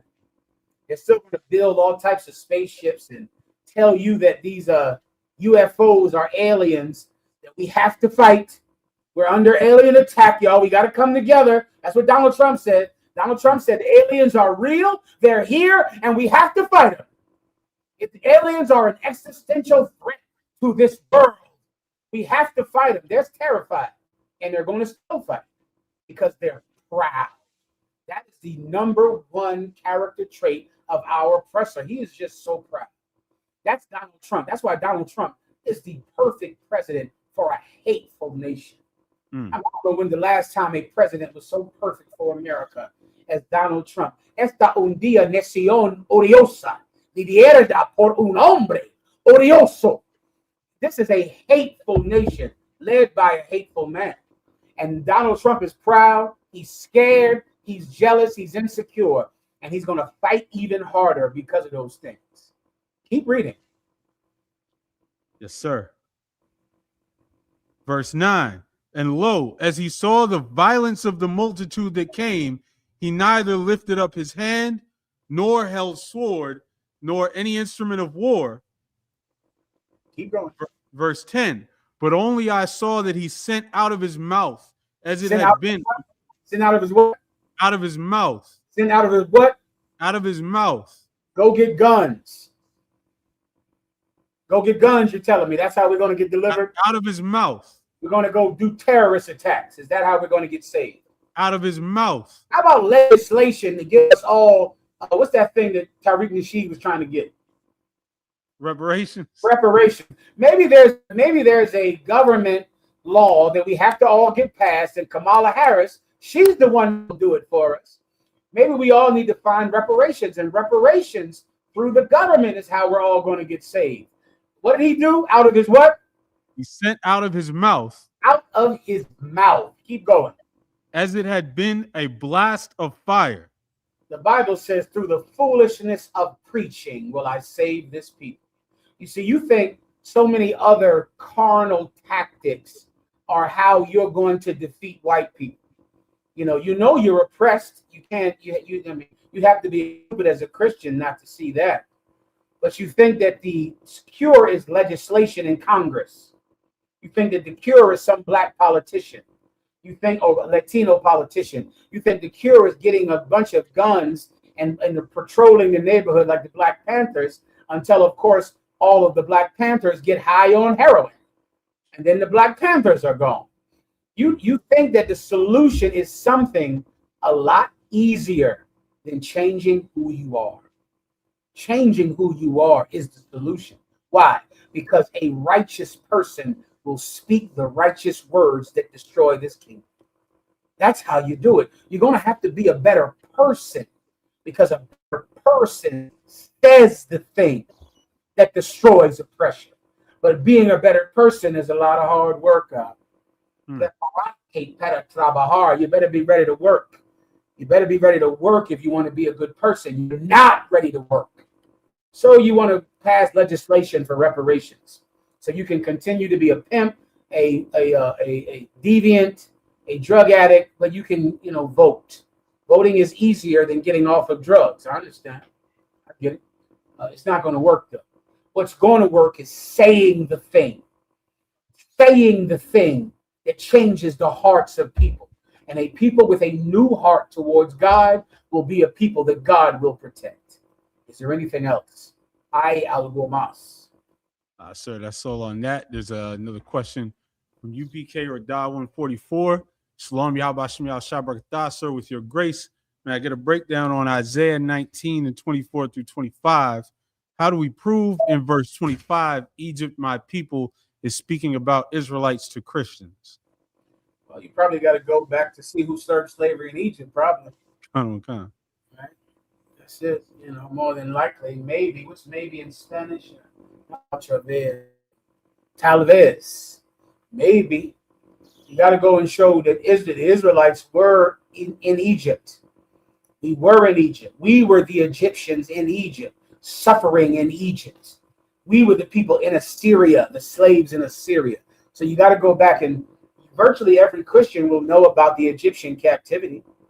And then you can explain to them with one or two precepts and show that we were also in the northern kingdom in slavery in Assyria.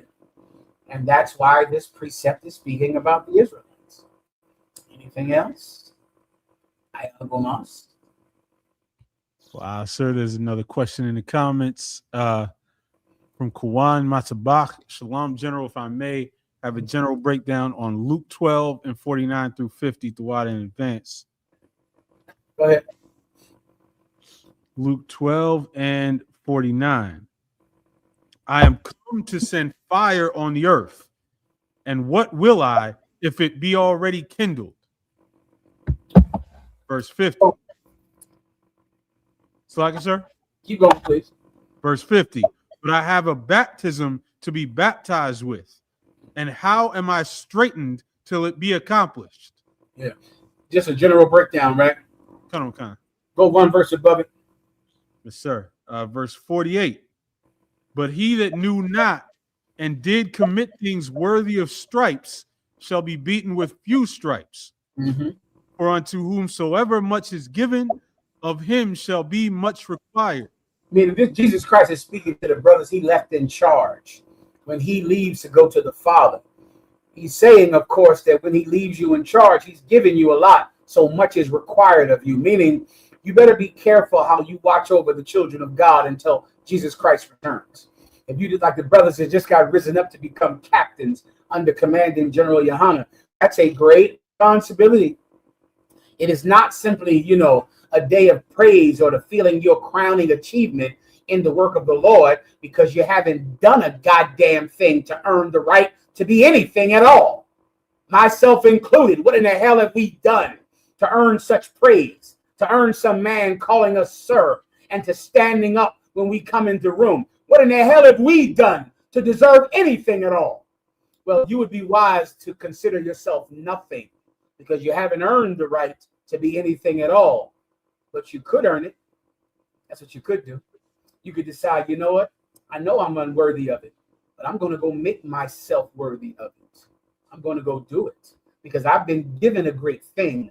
So now I must give a great thing. I've been given great opportunity. Now I must capitalize on it. Keep going. And to whom men have committed much, of him they will ask the more. I just broke that down. I pray. Keep going. Sir. Verse 49.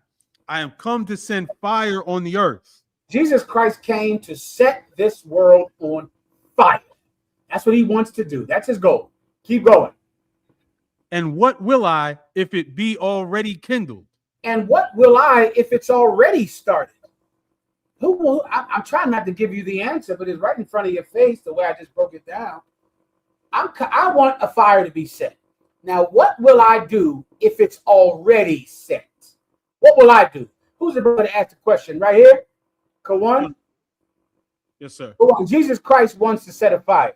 Now, when he comes back, if he finds out someone has already set it, what will he say? Kawan? Anyone, I guess, for time's sake. Come on. It's like, sir, well done. Good job. Well done. That's correct. Be an extra. Be an extra. Well done. I'm here to set a fire. Imagine Jesus Christ. He's saying, well done. Be an extra. Jesus Christ is saying, listen, man, I can't wait to get back to the earth so I can set the place on fire. He comes back. He sees that Kawan already started it. Fine with me. Great. You understand? We don't have to wait until Jesus Christ returns for us to set the world on fire. We don't have to wait for him. He wants it done. Why not do it now? Why not start it?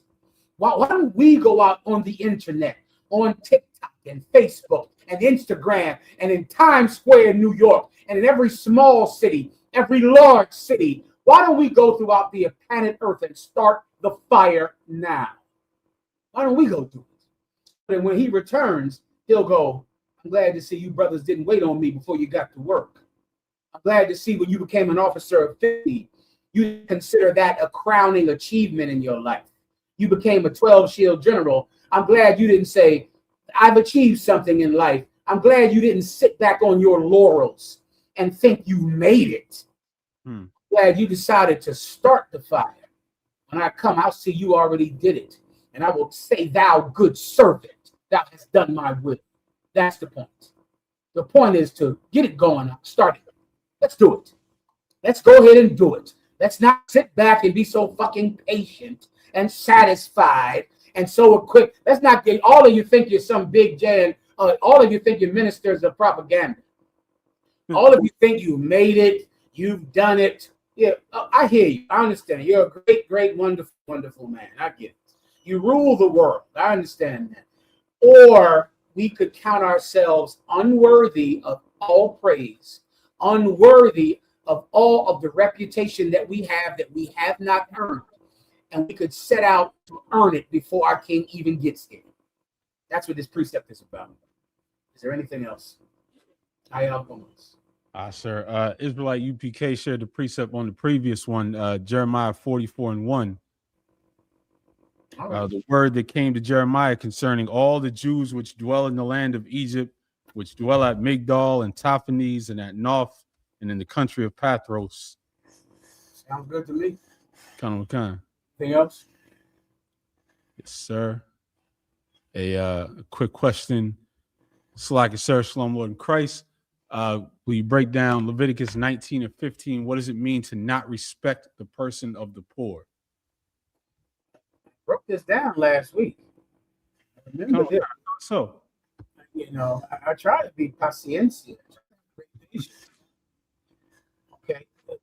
What this means is that respecting the person of the poor means that you are looking at how poor they are and making a judgment based on their poverty. Respecting the person of the rich means that you're looking at how rich they are and making a judgment based on how rich they are. This week in the Carmelo Anthony is a brother who self-defense stabbed these group of white people who were trying to lynch him, trying to kill him today. And of course, he was arrested for stabbing one of them. And his jury is all white. He has an all white jury. From before today, I thought you couldn't even have an all white jury. I went and looked it up, and there's a law in Texas. You can find this for them, Ephraim. Sir. That you absolutely can have an all white jury in the state of Texas. And there are certain questions you can ask to exclude minorities. And that is the phrase that it used when I looked it up. It's called something pass. And it says that they use this to exclude minorities. It's in the phrasing when you look it up. Why is that? Because the poor, people have respect upon the poor. They look at the poor like spectacles, aspect, perspective. The term spec means to see, right?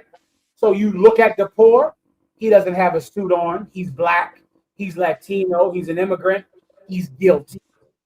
You look at the rich, he has a suit on. You see, he has a big-time lawyer that the judge went to school with. You look at the rich man, and you have respect unto the rich man. You have respect unto the poor man, which means the rich man is not guilty and the poor man is guilty. Anything else? Wow, sir, that's all on that. On that subject, the Carmelo trial, not only did they seat an all-white jury, but outside the courthouse, they got this going on. Whatever you talk about the motherfucking lie, and you motherfucking know it. I don't give a fuck. Whatever you talk about the motherfucking lie, and you know it. Fuck you. Fuck you. Chimping out, man. Low impulse control. This is the reason why Austin Metcalf is dead. Because this is a response that is told. This is a response they teach their young people to have. That's the same Jake Lang that we recently saw getting beat up in Minneapolis. Yeah, don't worry. Listen, su día está llegando. Su día está llegando.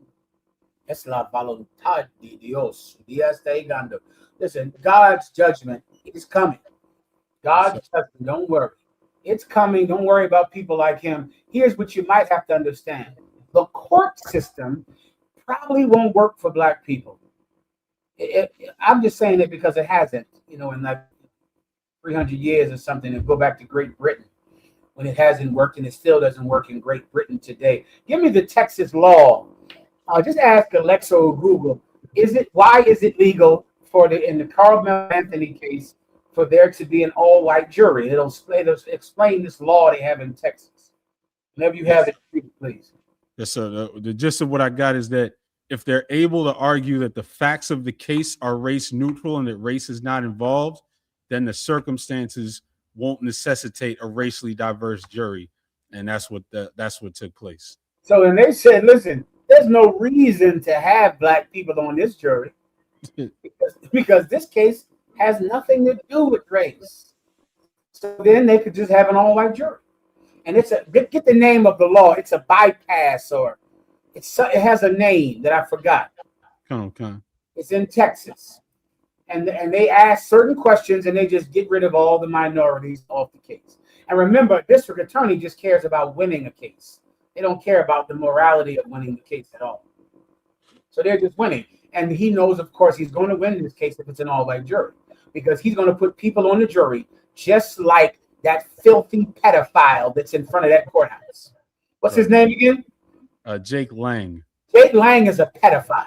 Right. He's clearly a pedophile. And some good investigative reporter that he's been having sex with for 2 years is going to reveal it in a second. some whistleblower that is in his bed is going to reveal that Jake Lang is a pedophile. Just wait. Sit back. It's like it, sir. I'm sorry. They've already revealed it. I didn't know about that either. Yes, sir. I don't know what you're even talking about. You taught me Jake Lang's name today before class. I don't even know about it. But I know white people. I made it my business to understand them, my service under Commanding General Your Honor. And I understand them. And I know a pedophile. And Jake Lang is absolutely a pedophile. Even his hatred for black people is sexual in nature. It's sexual. White people are strange sexually. They are strange sexual people. All types of things that are not sexual are sexual to white people. All types of sadomasochism and getting punched in the face and hit with a hammer in the head and tied up and beat. Things you would say, well, that's sexual at all. Oh, it's sexual to them. It is extremely sexual to them. And him yelling at black people, he's getting sexual gratification. Not only do white people have a strange sexuality, it's centered around a power dynamic, meaning I'm big, you're small. I'm old, you're young. I'm free, you're a slave. It's centered around a power dynamic that turns them on sexually. Not only is it centered around a strange sex, but even when they're having sex, you don't know that this is sex we're having. There's so many white women out. They didn't know they had sex with that white man, but they did. Did we have sex? All I did was take hot candle wax and pour it all over you and smack you in the face. The man says, "Woo, thank you. I need a cigarette." The white woman is like, "What? When are we going to have sex? We already did. Yeah, when you kicked me in the balls and smacked me in the face, that was sex." White women are sitting home, laying in the bed all night, waiting for sex. Man comes home and says, "Here you go, baby. Here, smack me in the face and jam this in my side and punch me in the face." And then it's done. And the white man goes, "Woo, all right, gotta go to sleep. Get up for work tomorrow." And the bitch is sitting there like, "Well, when we gonna have sex?" All she hears is snoring because he went to sleep because they had sex already. Jake Lang is out there in front of that courthouse saying, "He's chimping out. He's chimping out. Ooh, he's chimping out." He had sex today. That was his sex. He's a pedophile. Is there anything else? Come on, sir. Syracuse has a question. Please, Syracuse. Adawan, y'all about Shemel Shabbat. Salaki, sir, Adawan, if I may, I'm asking on the behalf of Officer Sabayab. He would like a breakdown of Revelations chapter 5, 1 through 6, specifically about the book that only Christ can open. All right. You got it.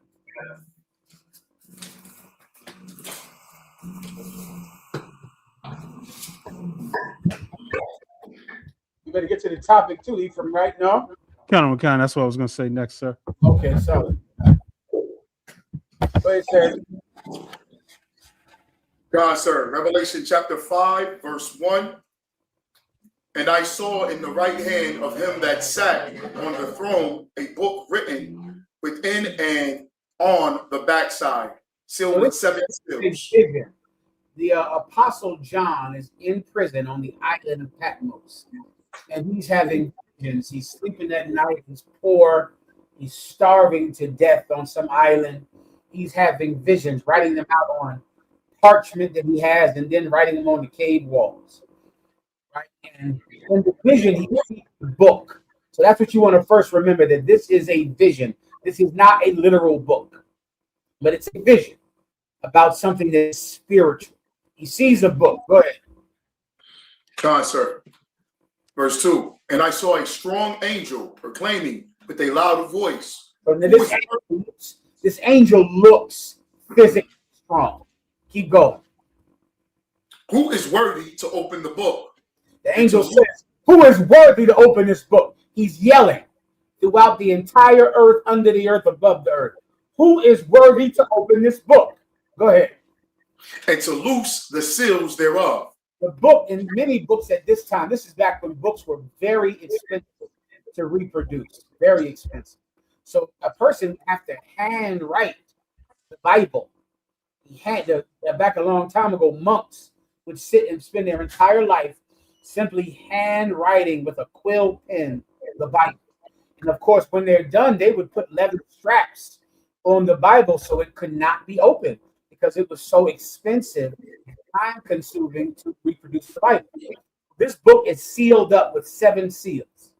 So imagine a strong angel holding a book in the air and saying, who is worthy to open this book? Because you just can't be anybody and open this book. This book was too hard to prepare, too difficult to write, too difficult. So if you're going to read this book, you have to be worthy of it. Who is worthy? Keep going. And no man in heaven nor in earth, neither under the earth, was able to open the book. No man in space, no man on the earth, no man in caves underground, no man at the bottom of the sea. The Bible is just trying to indicate that there is no one anywhere that was worthy to open the book. Now, what does worthy mean? Are you righteous enough to open this book? Have you never eaten pork, never eaten shrimp, never lied, never stolen, never harmed or hated your brother, never harmed anyone without cause? Have you been a just man? Have you put your children first above yourself? Have you done that? Did you stay with that man for the rest of your life? Did you stay with every woman you ever had sex with for the rest of your life? Have you done the right thing? If so, come open the book. Who is worthy to open the book? Brother, there was no one in the earth, above the earth, below the earth, who had a good enough right to be willing to open this book. Keep going. Neither to look therein. Nobody had been righteous enough to even read it, let alone open it. Keep going. And I wept much. And he did what? And I wept much. John wasn't worthy either. John wasn't worthy either. He cried. He cried a lot because he desperately needs someone to open this book up. You know why, warrior? Because just like that Bible that's in your hands, that book describes the inheritance that the children of God receive because of who they are and because of who they're willing to be. Because Abraham, Isaac, and Jacob are your great-great-grandfathers. If you are willing to take hold of the commandments of God, you could rule the earth. You would have every tree on every green hill. Every blade of grass would be yours. 1,000 sheep on 1,000 hills would be your inheritance. Why? Because that's what it says in the book. That's what we found when we realized what the Bible says. We opened it up and had the truth of God in the Bible. We saw our inheritance in that Bible. We saw that we're not just niggers and spicks. The promised land belongs to us. All of everything that Abraham was offered, Isaac was offered and given inheritance. What Jacob received as inheritance rightfully belongs to us. And if we change our lives, we receive it. We don't have to suffer anymore. We don't have to suffer anymore. If we change our lives, we'll receive the inheritance of our forefathers, Abraham, Isaac, and Jacob. That is what is in the book. Here's the problem, Syracuse. The book is sealed up, and you have to be a righteous man to open it.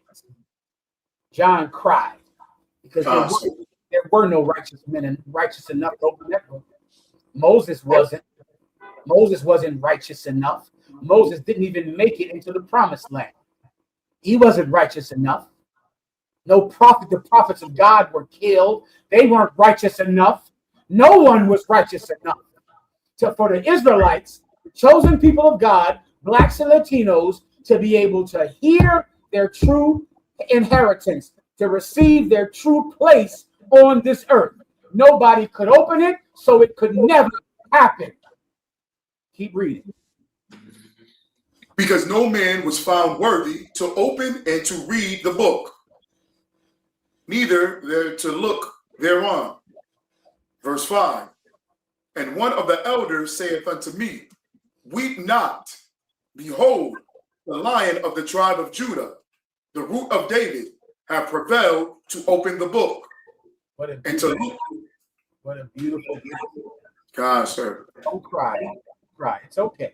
I know that all of us have sinned. I've sinned a lot more than all of you brothers listening to class tonight. I've sinned far worse than you. You're learning from a man right now that is not as good as you. I'm not the kind of person that you are. You're a better person than me. And yet, and still, Commanding General Yohana offered me a sanctuary in the Israelite school of UPK. I could not open that book.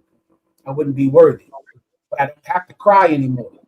For behold, the Lion of the tribe of Judah, he is worthy to open. He never ate pork. He never ate shrimp. He never harmed anybody. He never lied. He never stole. He lived his life at 12 years old. He was battling with the scholars over the law. He was performing miracles as a young man.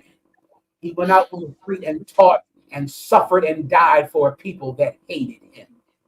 He is worthy to open. He's worthy to do it. He can open it. And all I have to do is follow him. I can do that. I can't, but I can follow it. I can do that.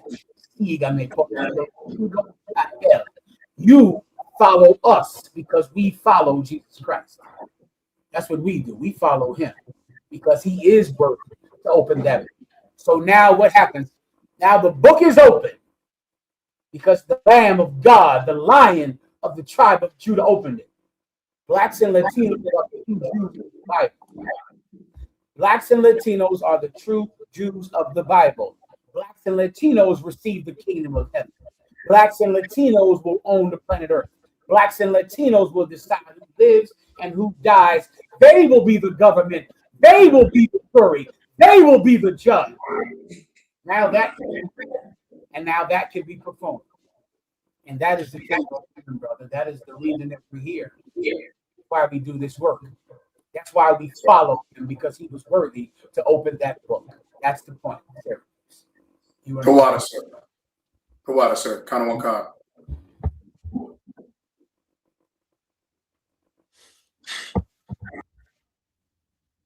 It'd be a good time to get into your topic, sir. Sounds good to me, Warrior. Let's get it on. Right. We could start with this one here. Pork. Go ahead and eat pork. That's what the Bible says. A lot of times people take what is from the Old Testament. He was talking to the Jewish people, the Jewish nation. And under the Jewish covenant, they could not eat certain things. But Paul says in 1 Timothy, he says to all things are permissible. All things are good. And so therefore, don't let anyone regard to you that you must worship on this day. Some people say you only can worship on Saturday. Some people say you only can worship God on Monday. Some people say, Paul says, don't allow people to tell you what day to worship on. Don't allow people to tell you what you can put in your body. Yeah. Because truth would be. What's this preacher's name? This is Quincy Barnwell. This is Quincy Barnwell. Quincy Barnwell, listen, listen, I hear you, Quincy Barnwell, Pastor Quincy Barnwell. Quincy Barnwell is saying, go ahead and eat pork. Go ahead and you don't have to consider the Sabbath day because don't let anyone tell you what you can do. That law was for the Jewish people. Well, Quincy Barlow, you convinced me. You convinced me that I don't have to follow the Ten Commandments. I don't have to follow some law that was for Jewish people in the Old Testament. However, Quincy Barlow, I don't want to eat pork. So instead of eating pork, this is what I'm going to do. I'm going to fuck his wife. That's what I'm going to do. Quincy Barlow, I want your wife's phone number because I'm going to put such good dick into your wife that she will never, ever go to church again. That's what I want to do. Quincy, I don't want to eat pork, but I do want to fuck your wife. Now, don't tell her what she can't put in her body. Don't tell your wife what she can't put in her body. You see, Quincy, you don't know this like most Christians, with your lust to eat pork.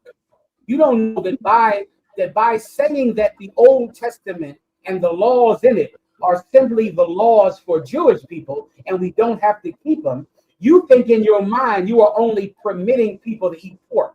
You are only permitting people to break the Sabbath. What you don't know, Quincy Barlow, is that you are also permitting people to break all of the laws in the Old Testament. I don't like pork, Quincy, but I do like tail. I don't like pork, but I like tail. Now, your wife, let me get a good look at it. Can you show me a picture real quick? I've never seen it before. That's her right there. That's her right there. I'll still hit it. I'll give her right back, though, if it was all right. Unless you want to afterwards. But Quincy Barlow, I'm going to fuck your wife just once. Just one time. And then I'm going to hand her right back. But I absolutely am going to meet your wife. I'm going to buy her a few drinks.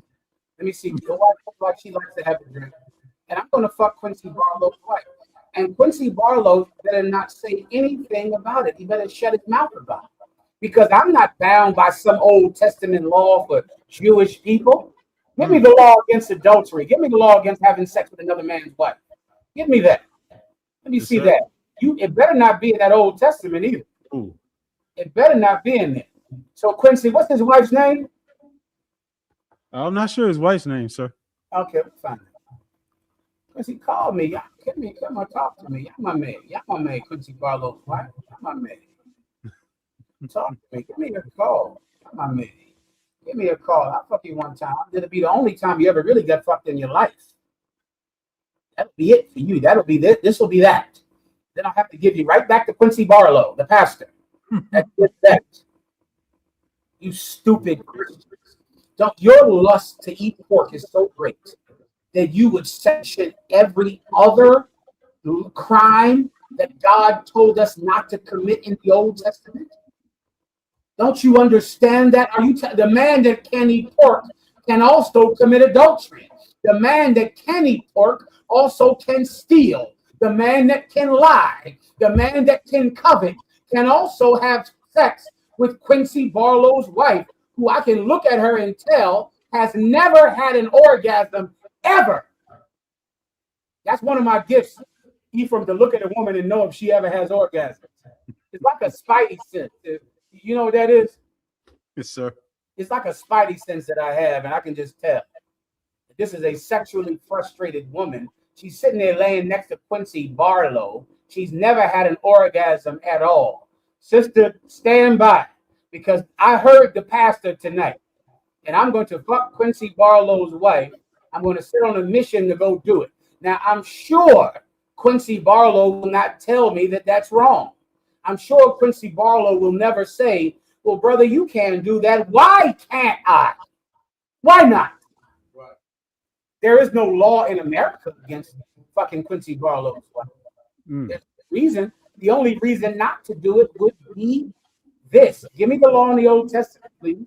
Yes, sir. Leviticus 20:10. Where are you reading from? Leviticus. Oh, Leviticus, which means Levite, which means those Jews, those people from the past. Keep going. And the man that committeth adultery with another man's wife, even he that committeth adultery with his neighbor's wife, the adulterer and the adulteress shall surely be put to death. See, I read in the Bible where it says, if you have sex with Quincy Barlow's wife, you have to die, and Quincy Barlow's wife has to die. The good news is that's in the Old Testament. So I can ignore that. I'm going to fuck the brains out of Quincy Barlow's wife. Someone go into her inbox and just get my number. Y'all know how to contact Quincy Barlow. Ask Quincy, could I do it? Contact Quincy Barlow and ask him, say, can General MAHAYAMAN fuck your wife? Just once. I ain't gonna keep her. I ain't greedy now.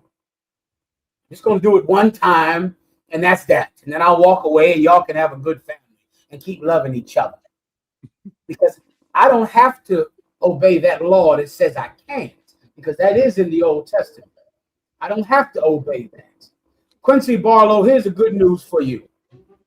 This is why you get to have a marriage another day. Because I know that I am one of those Jews that God gave this law to in the Old Testament. Right. I know that I'm a Jew, Juif in French. I pray. I know I'm a Jew. I knew that law was written to me. So the good news is, Quincy Barlow, you get to stay married another day. Because I'm not going to touch your wife at all. But I pray that you will understand and you will see that by you allowing and sanctioning the breaking of one law, you sanction the breaking of them all. Now give me that in the New Testament, and then I'll move on. Yes, sir. You know what I'm not going to do it, Akim, but I do want you to contact Quincy and tell him that I'm going to do it. They said they're going to do it, sir. They're going to do it. I would like that. I am serious about it. Okay, I would like you to tell him that I'll do it. And ask him what kind of flowers that she'd like to. Let me look at it. They putting hammer emojis in the chat saying this is I forgot it. Quincy Barlow, I'm going to give your wife the Hebrew hammer. Ooh, Lord. Quincy, ask the sisters. They'll tell you. I am going to, listen, when this happens, Quincy, that girl, when she comes home skipping, just know that she's had the Hebrew hammer. When she walks into the house, you wonder, well, why are you in such a good mood today? Mind your business, Quincy. My wife from another room telling me to stop saying this. I can't even teach. You hear this? I'm getting yelled at from the back of the room that I got to stop doing it. I can't even give the holy word of God. Anything else? It's like it, sir. James 2:10. For whosoever shall keep the whole law and yet offend in one point, he is guilty of all. You see, that's what it says, Quincy Barlow. It says, whosoever shall keep the whole law, but offend in one point. So if you are willing to eat pork and to sanction the eating of pork, that's the same as sanctioning adultery or sanctioning murder or sanctioning child molestation. It's the same thing. So it's a stupid thing to do. You and your wife will be getting divorced in a second. It'll be happening. He'll do a sermon and he'll say, you know, me and my wife, just because we don't love each other anymore doesn't mean we don't love the kids and we don't love God. And the first family of the church will break up. They will. That's why Christians can do so many. Christians divorce each other like crazy, even though all of them take a vow that says they will stay together for the rest of their lives, for richer or poor, or sickness and health. Christians don't keep covenants. Christians don't keep promises. And that's why their marriages are disgusting. The good news is that I'm not going to do it, but I still want you to tell him I'm going to do it. Everyone understands. Yes, sir. Anything else? They telling me too that he's a frat boy. He's a Alpha Phi Alpha. They saying. Listen, man, if he has an inbox, you know, make my invitation, please. Yes. And we could all have sex with you, know. Even I see you said you don't want to get involved in this. we could all do it. According to Quincy, we could all pull a train on her. I would assume we could just take turns Monday, Tuesday, Wednesday. That's the man now. 7 days of the week. Christians, I'm going to get sick. Can I get to the next story? Oh, God. I don't even know where to go from there, sir.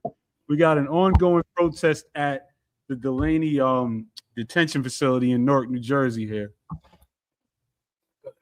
Yeah, let's address that really quick. Can you make a comment about the allegations that there's maggots in their food inside the facility, that toilet paper was taken away from them as a form of torture, that their hands have been twisted behind their back? Can you make a statement? Is that true or no? Hold on a second. Is that true or no? To clean this facility. Are you going to say that's true or false? Is that false? Can you say that's false on camera? Is it false? Yeah, I didn't think so. This is a ICE detention center in New Jersey. And there's big protest out in front of the detention center because the word has gotten out, probably through guards and through family members, that there are maggots in the food of this ICE detention center. They're being chained up all day, all night. They're starving to death. They're not allowed to see their family members. And there are protests in front of this ICE detention center in New Jersey because of it. Algún día serás pobre. Algún día seres la inmigrante. Algún día pedirás misericordia. Algún día necesitarás la ayuda de un desconocido. You see, this is the richest country on the planet Earth. And when you have an abundance of money, you are supposed to have an abundance of resources to be able to feed the poor, feed the sick. And when you bring someone into prison, there you are now a custodian, the custodian over their lives. And for these people that have maggots in their food, that is not happening because of a lack of resources. That's not happening because they don't have the money. It's happening because the heart of white people is absolutely cruel. They want maggots in their food. They want these immigrants to die who haven't even been brought before a judge. White people in America do not love America. If you even loved the idea of America that the founding fathers set up and fought for during the Revolutionary War, you would be kind unto prisoners. That is directly built into the Constitution because the British were so cruel to their prisoners. Give me Andersonville in the Civil War, and give me the law in the Constitution about the treatment of prisoners, the cruel and unusual treatment of prisoners. America wrote this into law when they fight wars in the Geneva Convention, because the British in the past were so cruel. When you were taken into a British military camp, they starved you to death and they never fed you. And so because of it, when people broke off from America, they made sure to have laws passed to say, we will be better than our oppressor. We'll be better than the country that we broke away from. And they put it into law. The problem is you are no better than the British who you broke away from. You are no better than the French, no better than the Spaniard. You simply wanted to be the author of cruelty. You didn't want anybody doing cruelty to you. And that's why you fought for freedom in wars and yet kept slaves in chains in America. White people don't want to give freedom. They simply want to be free. What do you have here? This is Andersonville. Let me give you some context. Andersonville was a Confederate prison camp, and it was hell on earth. It was hell on earth. This is the Confederacy, and I'll try to read about it. Ephraim, you can read what you think is pertinent about it, right? Yes, sir. This says the prison was overcrowded to 4 times its capacity, had an inadequate water supply, inadequate food, and unsanitary conditions. Of the 45,000 Union prisoners held at Camp Sumter during the war, nearly 13,000 or 28% of them died from scurvy, diarrhea. 44,000 prisoners. This is the Confederate prison camp. In the Confederacy, these are Northern soldiers. Northern soldiers are in this Confederate prison camp. No water, terrible unsanitary conditions. Of the 44,000 prisoners that were there, 28% of them died from the condition at Fort Sumter, which was later called Andersonville. Keep going. Yes, sir. The chief causes of death were scurvy, diarrhea, and dysentery. That's what they died. Dysentery. Dysentery is just dying of dehydration from diarrhea. That's it. Scurvy is when you have a lack of vitamins. If you're only eating bread and water, you're going to get scurvy because you need a certain amount of vitamins in your diet, vitamin C, to be able to survive. So if your entire diet is bread and water, you're going to get scurvy from the lack of vitamins and nutrition. They died from cruelty. They died from neglect, from just putting these people in this prison and never caring about them. Brothers, this was in the 1800s. That's when this happened. In the 1800s. It's happening today in New Jersey tonight. Is it happening because they don't have the money? Is it happening because of a lack of resources? It's happening because of a lack of humanity. A lack of humanity is why it's happening today. ¿Dónde está su humanidad? ¿Dónde está su humanidad? It's happening because Where is your humanity? How do you work in a place like this? How do you go every day to work, getting paid, and you know you're not feeding the prisoners in the prison that you work in? You know you're not giving them medical care, but you have no mercy, no conscience. Algún día seres pobre. Algún día seres la inmigrante. Is there anything else? If I may, I don't want that Delaney Hall, sir. It is run by Geo Group, and I have an article here that came out in March 25, 2026. I'll read a snippet of it. So, since returning to the White House in 2025, President Donald Trump has ramped up immigration detention, with private contractors operating much of the required infrastructure and reaping hundreds of millions of dollars in immigration and customs enforcement contracts after making significant contributions to the president's political operations. So they are receiving billions of dollars out of one. We got some numbers, 2.1 billion and 653.5 million in total obligations. They are reaping from our people being unalive in these detention centers, sir. So now we know why there's no bread, why there's no food, and why there's maggots in the food, because they're putting all of the resources in their pocket that are supposed to be feeding the prisoners. They're just keeping all of it. And you white people, don't you ever get enough? If you're taking billions of dollars, why not give millions for them to have clean food and water? Are you telling me you white people are so greedy that you're already stealing money and taking all of the money? Couldn't you leave a little money for food and medicine so it doesn't make it on the news? You can't. You can't, because that is the heart of Esau. That's the heart of Edom. If the grape gatherers came by night, would they not leave some grapes? If thieves came by night, would they not leave something? You steal and you leave nothing. You leave nothing.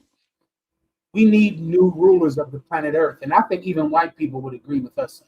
I think what the white people, there are protesters out in New Jersey right now because their hearts are moved with compassion for these Latino prisoners and Haitian prisoners that are sitting in this prison with maggots in their food. Even white people should know blacks and Latinos should rule the world. You should see, everyone should see that by now.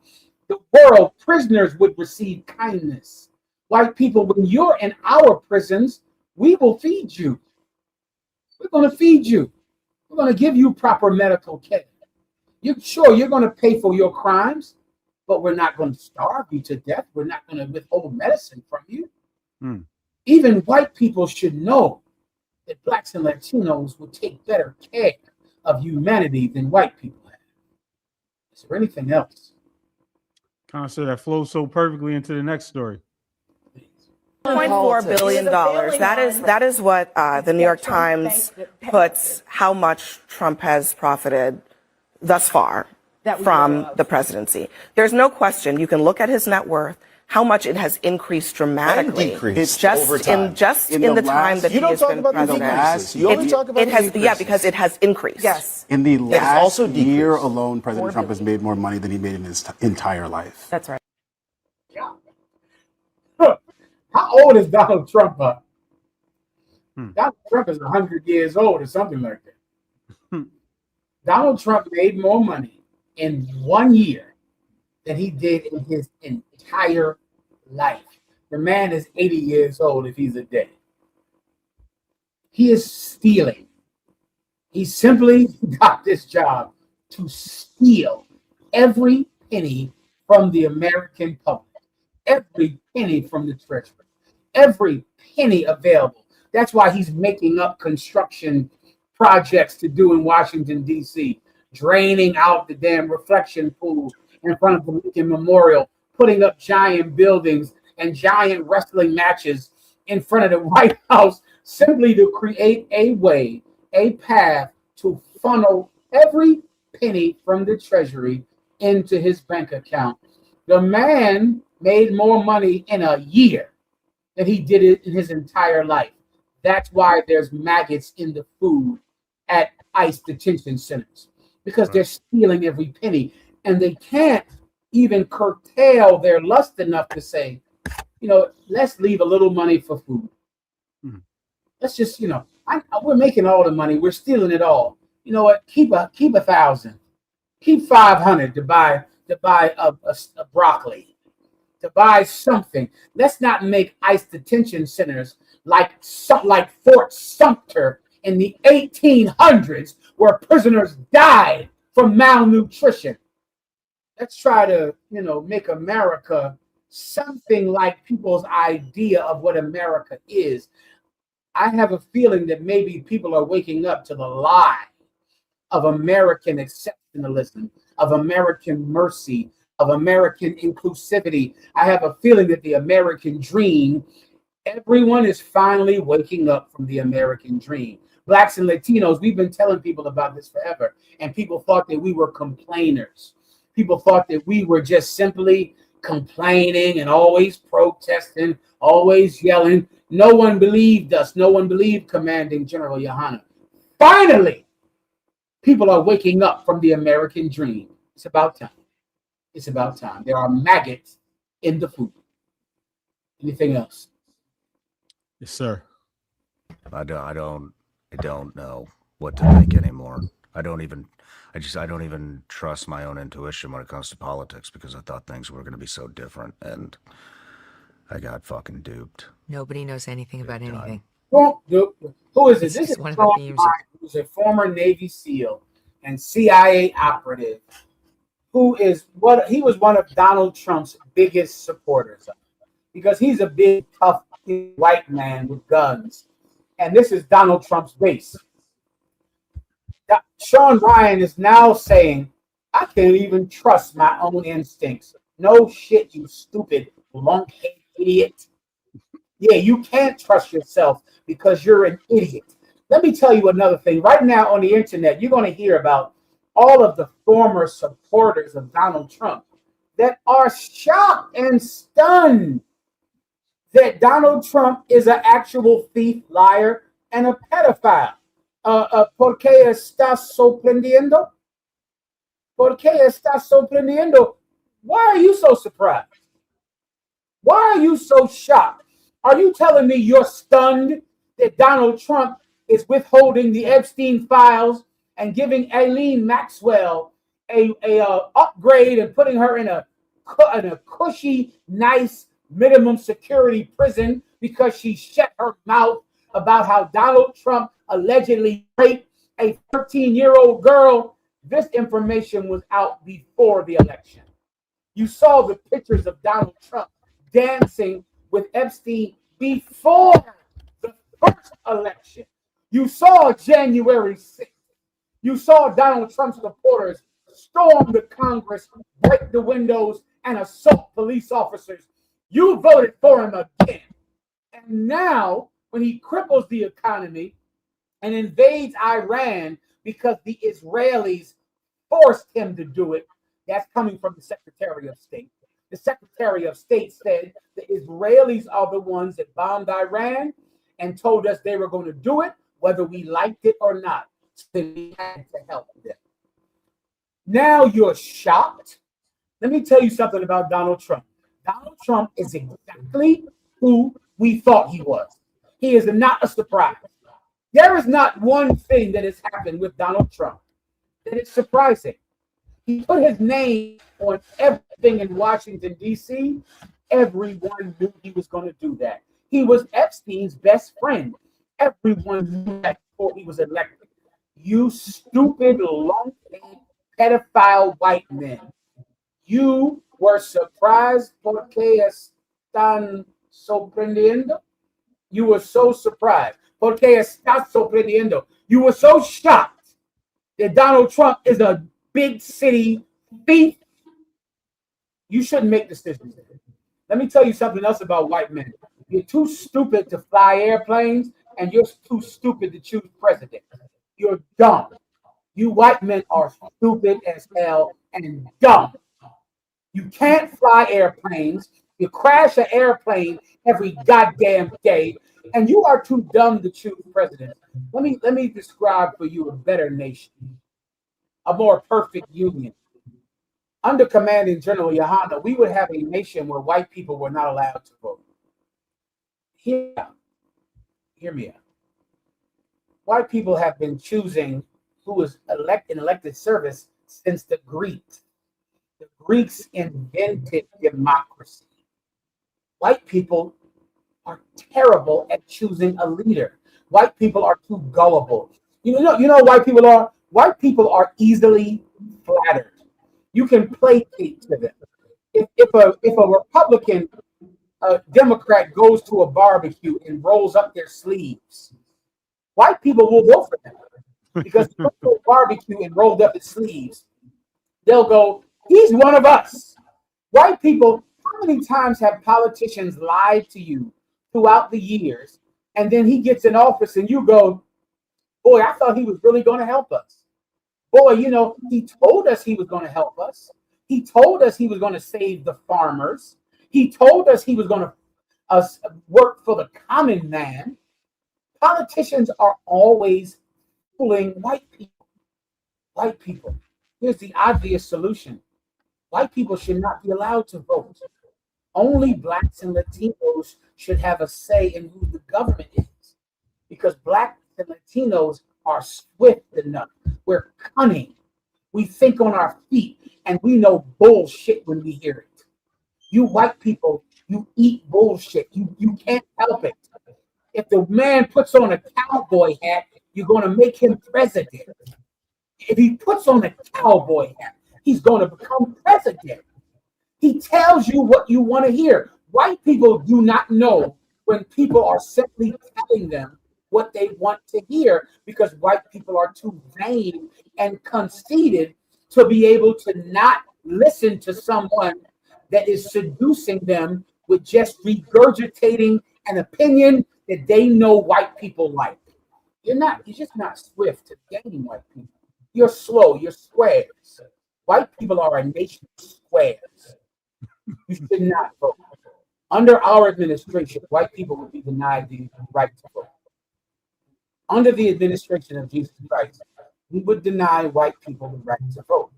Even white people will realize in days to come that voting is simply too high and a responsibility for them. Rezo, is there anything else? Yes, sir. Knew how easy it was to accuse people. For example, case, a young lady can go to the cop and say, I was sexually assaulted. Hold this for the Genesis. Come on. Okay. Give me the last one. I'll do the Genesis for the last one. Is there anything else? We lost Brian Davidson. This is a good one. If I could. First, give me his Wikipedia page. Now, this cat's name is Brian Davidson. Stevenson. To prove the point I just made. Let me get it. Give me his Wikipedia page first. Come on.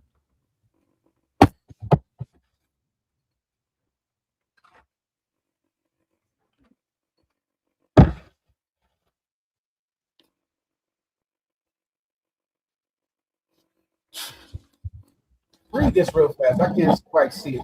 You got it. Okay. Brian Stevenson is an American lawyer, social justice activist, and law professor at New York University School of Law. He has challenged bias against poor and minorities in the criminal justice system, especially children. He's helped achieve United States Supreme Court decisions that prohibit sentencing juvenile offenders to death or to mandatory life without parole. He was the subject of the film Just Mercy, based on his 2014 memoir. This is Brian. What's his name again? Brian Stevenson. Brian Stevenson has argued cases in front of the Supreme Court. This is one of the people that, if Donald Trump was not in the White House, this is the kind of person that would be nominated to be on the Supreme Court of America. The movie Just Mercy, I think that was the one with Jamie Foxx. Am I wrong? Michael B. Jordan. Michael B. Jordan. That movie is about him. He's argued cases in front of the Supreme Court. Well, he's a lawyer. And this is him telling his story about what's happening to him this week as a lawyer in America. play the video now. Come on. I've got a lot of degrees. I went to Harvard Law School. I've got a lot of degrees and awards. I've won cases at the U.S. Supreme Court, and I've been in courtrooms representing clients, getting there early, sitting at defense counsel's table, where the judge will walk in and immediately get mad at me. The judge will look at me and say, hey, you get back out there in the hallway. I don't want any defendant sitting in my courtroom without their lawyer. And I have to I'm breaking up, Ephraim. It's breaking up for me. Is it not for you? No, it's too wild for me. And so I'm sorry. It's like Your it is breaking Honor. up for me now as well. I am lawyer. Ephraim, can you I hear didn't it? introduce my. Okay, I'm trying to restart. My it name real quick. is Brian Stevenson. I have Do me a favor. Put it in, edit it into the show afterwards, all right? to select DS. It's breaking up very bad for me. Do you want to play it again, or you just simply want to edit it in after class? I can try one more time and see if it Okay, see if it'll you work, sir. are breaking up as well. Go ahead. Come on.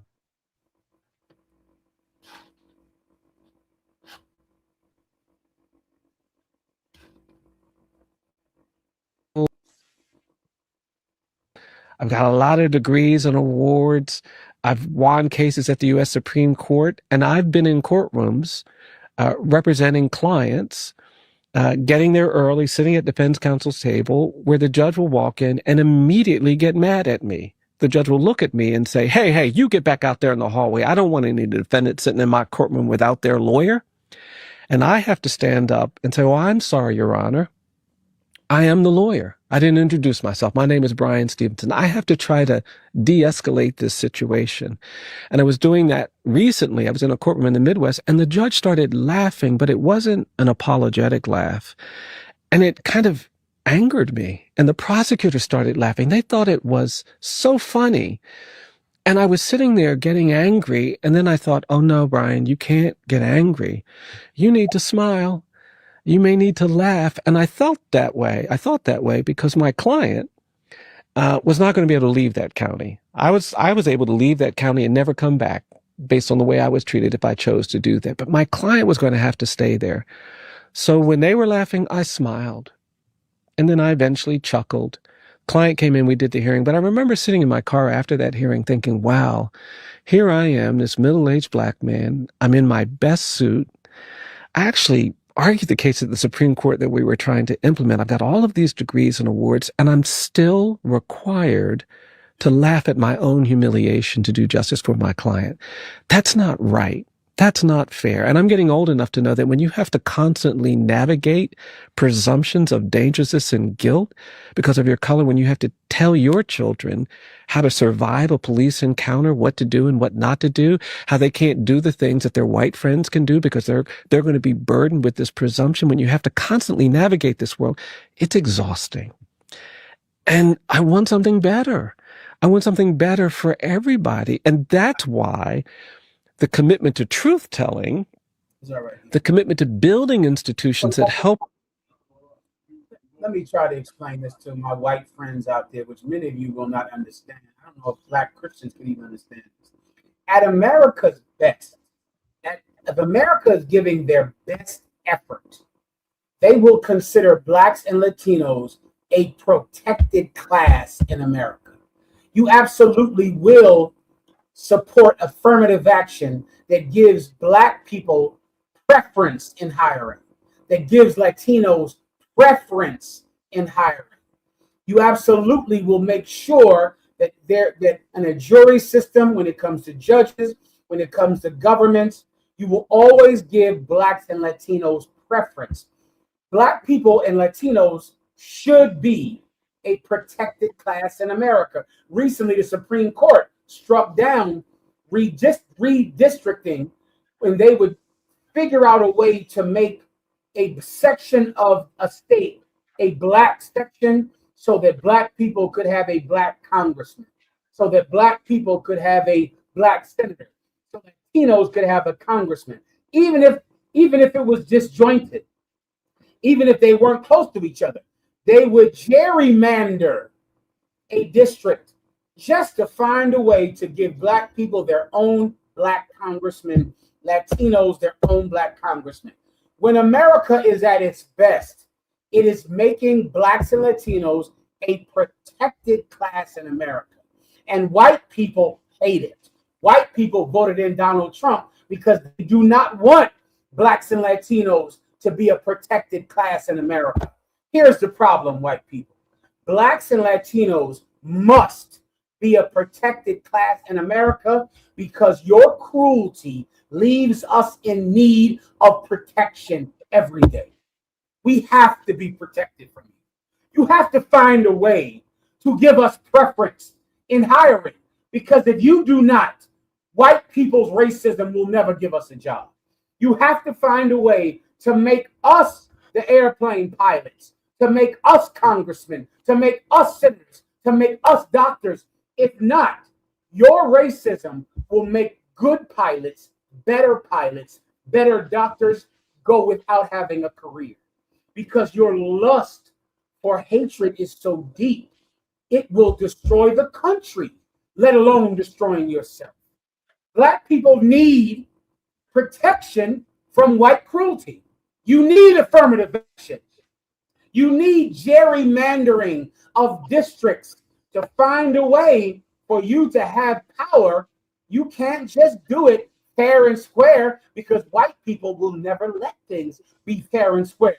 This man is far more accomplished than the judge he's sitting in front of. There's a movie about him. There's no movie about that judge. Right. It's belittling him and laughing at him. This man has been before the Supreme Court. Do you think the district attorney that is laughing in his face has been in front of the Supreme Court? He has not. Yet when he walks into court with his best suit on, the judge says, "Get out of here. We don't want defendants in here without their lawyer." Oh, I'm sorry, Your Honor. I'm the lawyer. And he notices the judge and the district attorney laughing, but laughing in a way that they're laughing at him. They're laughing at him. They're laughing and saying to themselves, "A black lawyer?" The lawyer is black. Can you believe that? Can you believe that he came in here with a black lawyer? I'm sorry, attorney. I didn't realize you were the lawyer. This man sat in his car. He's been in front of the Supreme Court. He could be on the Supreme Court. And he's thinking to himself, this is too much. He's emasculated and belittled. White people, I know you hate that black people have gotten protections after the Civil Rights Act. I know you hate that black people had affirmative action. I know you hate that black people gerrymandered maps so that they could have representation. Here's what you have to understand. Your cruelty makes those kind of things necessary. Your hatred makes that necessary. Your cruelty is so intense that if someone does not interfere, if someone does not find a way to rig the system in favor of blacks and Latinos, then you white people will put maggots in all of our food. You'll destroy all of us. Your cruelty makes it necessary for DEI policies. White cruelty makes it necessary for affirmative action. It makes it necessary. And you don't understand it because you don't want to. You don't want to know who you are. If you knew who you are, you would always find ways to make sure that black people are your supervisors, that Latinos get jobs instead of white people, that Haitians get jobs that white people are not allowed to even apply for. When you create a world like that, that world will be more fair for everyone. Pray you understand. There's no defeat in this. Is there anything else? You mentioned Harvard Law School. We got a sister telling us about her experience at Harvard Law School. Surrounded by the smartest people from wherever they from. This is like the cream of the crop. Mm-hmm. And I got there and I was like, this it? I know you lying. I'm looking around in these classrooms and I'm like, you're not, I mean, it's not a whole bunch of us. It's not a whole bunch of black folks, obviously. So this comment isn't even really about us. It's really about the white majority. I was like, you're not smart. You're white. You had tutors your whole life. You had your parents investing thousands of dollars into your LSAT prep class. And they basically strong-armed and shoehorned you in to this group of people. But I know so many Negroes in Savannah, Georgia, who ain't never left the city limits of Savannah from Yamacraw Village, who's smarter than you, but they ain't never had nobody paying for their education. Mm-hmm. They ain't never been to nobody private school. They ain't never been to nobody Kaplan class. So they're not here at Harvard. But y'all are. And it would be these same people that I'm like, bro, you mediocre as hell. Your parents just have money. And then you got the nerve to turn around and be talking about meritocracy. Are you serious? You're stupid. That's bruh. This sister, she's in Harvard. She went to Harvard. And she got to really see white Harvard students firsthand. And they're stupid. They're not there because they earned their right to be there. They're there because their families had money. What am I trying to tell you? White people are stupid. As a race of people, not each individual white person, but as a race of people, they're so easily fooled. White people are a bunch of marks. They're suckers and marks and squares. That's why they love the UFC and wrestling. They think it's real. They think that WWE is real. They're stupid. They're stupid, they're naive, they're marked. All of them. And they're in Harvard because their family paid people off or cheated or stole the damn answers to the LSAT. And that's how they got in Harvard. And black people that go there, they're in there talking to them. And they're thinking to themselves, my God, people in my ghetto that I grew up in are far smarter than you. That's the truth. Under commanding General Yohana's administration, white people would not be allowed to vote. They would not be allowed to vote. Okay? And this world would be a better place. We would all prosper. All men are created equal. We would say that and we would stop every white man from ever voting. And now the world would be a good place. Is there anything else? Hay algo más? So that's all on that. Give me the brother. Give me the brother that talked about people that can accuse you of a crime. And then take me straight into that to the sake of Genesis. Yes. Or whatever the name. Genesis. The Sakari, you know what I'm talking about. Yes, sir. How easy it was to accuse people. For example, case, you know, a young lady can go to the cop and say, I was sexually assaulted this past Friday evening. Where did it happen? Oh, it was at a hotel room. Who was it? It was John Doe. Who was around? I don't know. Are there cameras around? I don't know. Do you have any other proof, any other evidence? I don't. Did you go to the hospital? No, I didn't. Cops, instead of really doing an investigation, they're so terrified of being sued or the department being sued. They pass it off to the district attorney. District attorney says, you know what? All we need is the testimony of the victim. If the jury believes her, then we got to move forward. This person goes to hiring an attorney, the anxiety of maybe a year, 2 years of waiting for trial. Goes to trial, gets found not guilty. Guess what the prosecutor and cop's going to say? The system just worked. It's so unfortunate. And people are like mortified when it's happening to their son or their husband or their brother. How is this happening? Wow. And you don't want to say to them, this happens every day. This happens every day. Young brothers, I'm going to teach you another thing for you to ignore tonight. But Commanding General Yohana wants me to do my job anyway. Let me tell you how easy it is for some woman that you have had sex with to send you to jail for the rest of your life. How simple it is for her to do it. This lawyer is trying to tell you about it. You have a woman, and she says, he sexually assaulted me. Did you go to the hospital? No. Did you tell anyone? No. But the police officer, because he's afraid of being sued, he will pass it still to the district attorney. The district attorney will say, all we need is the account of the victim. That's all we need. And they will go to trial. Now, you're going to spend 2 years of your life going back and forth to court. You're going to pay how much for a case like that? $25,000 at least? Easy.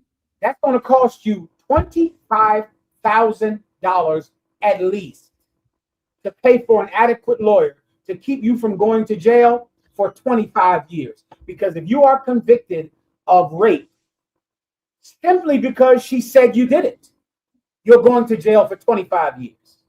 25 years. So you're going to pay the $25,000. $50,000, you're going to pay it. And then 2 years later, they drop the case. Or the case doesn't go to trial. Or she gets on the stand and she does what every woman does to make sure that everyone believes her. Women, what do women do to make sure that everyone believes what you're saying? I need a woman to tell me this. If you want to make sure that everyone will believe what you're saying, what should you do? I need a woman to answer the question, because this is what's going to happen in court. Say it again. Is that a woman? Yeah, everyone will say it out. She cries. She's going to get on the stand and she's going to go. Yes. And they will say, well, why didn't you call the police? I just didn't know what to do. Why didn't you go to the doctor? I just didn't know what to do. Well, why did you wait 5 years before you told anybody? I just didn't know what to. I can't take any more of these questions. You're going to jail for the rest of your life. For the rest of your life. And lawyers know this. And you better tell your sons, you better be careful about the kind of woman that you have sex with.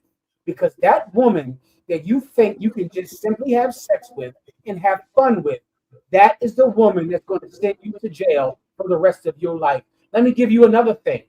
If a woman has children, brother, if a woman has children, especially teenage girls who are unruly, out of control. She has girls that are out of control. One of those girls simply has to say that you touched her 5 years ago, 10 years ago. She never told anybody. She never went to the doctor. But you know what? She was scared. She was scared, and she was so scared, and she didn't tell anybody. But she's going to tell someone today. Even though you're going to be thinking to yourself, well, that's no evidence. It's her word alone. It was 5 years ago. You're going to jail for the rest of your life. So what does that tell you, brother? You cannot simply choose a woman based on what she looks like, based on her having a big butt, based on some carnal reason, because choosing wrong in relationships will cause you the rest of your life in jail, because a woman does not need evidence to put you in jail. She doesn't need it. Her word alone will put you in jail the rest of your life. So what does that mean? I must choose a woman who has so much integrity that she will not lie. I must choose a woman who has trained her children in a way that they will never lie.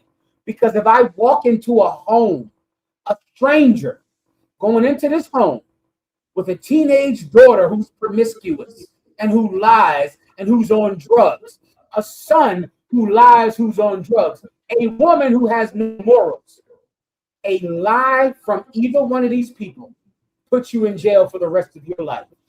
Not for the rest of your life, $50,000 in lawyer's bills and a fear day in and day out that you're going to jail.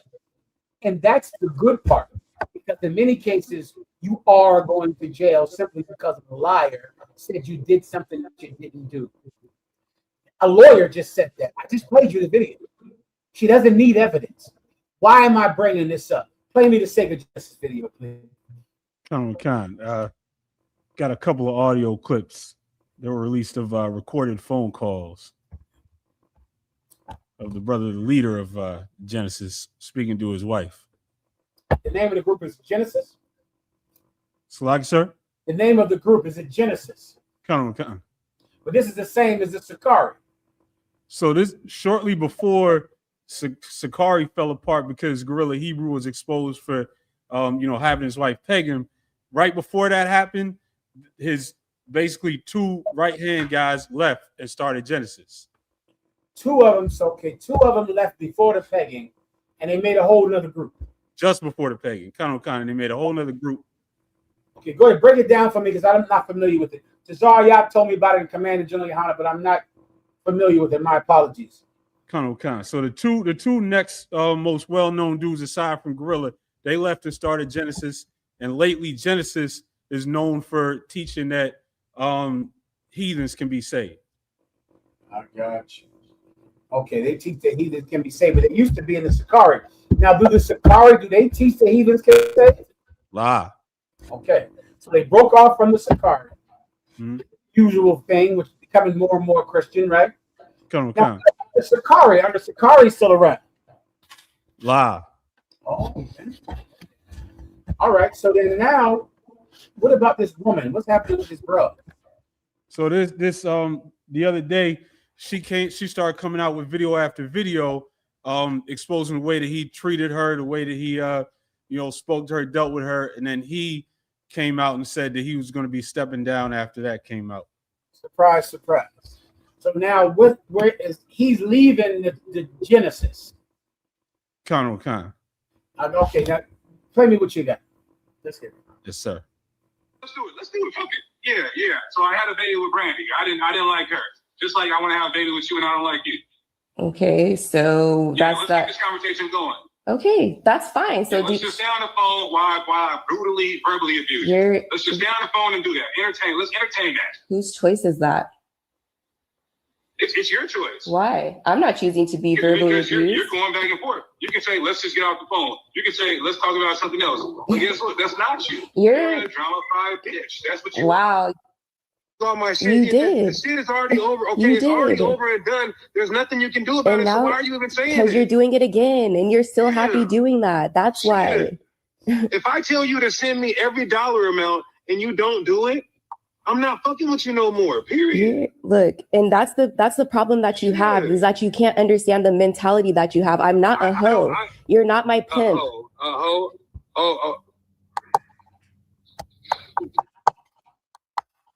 So like I said, those are just a couple of that's the one everybody talking about. Come on. Give me the video of her. Go ahead, He sounds like a bitch. I can't hear you. Officer Shagapan said he sounds like a bitch. Yes, he does, Ashna. Yes, he absolutely does. Give me the video of the broad, please. Come on.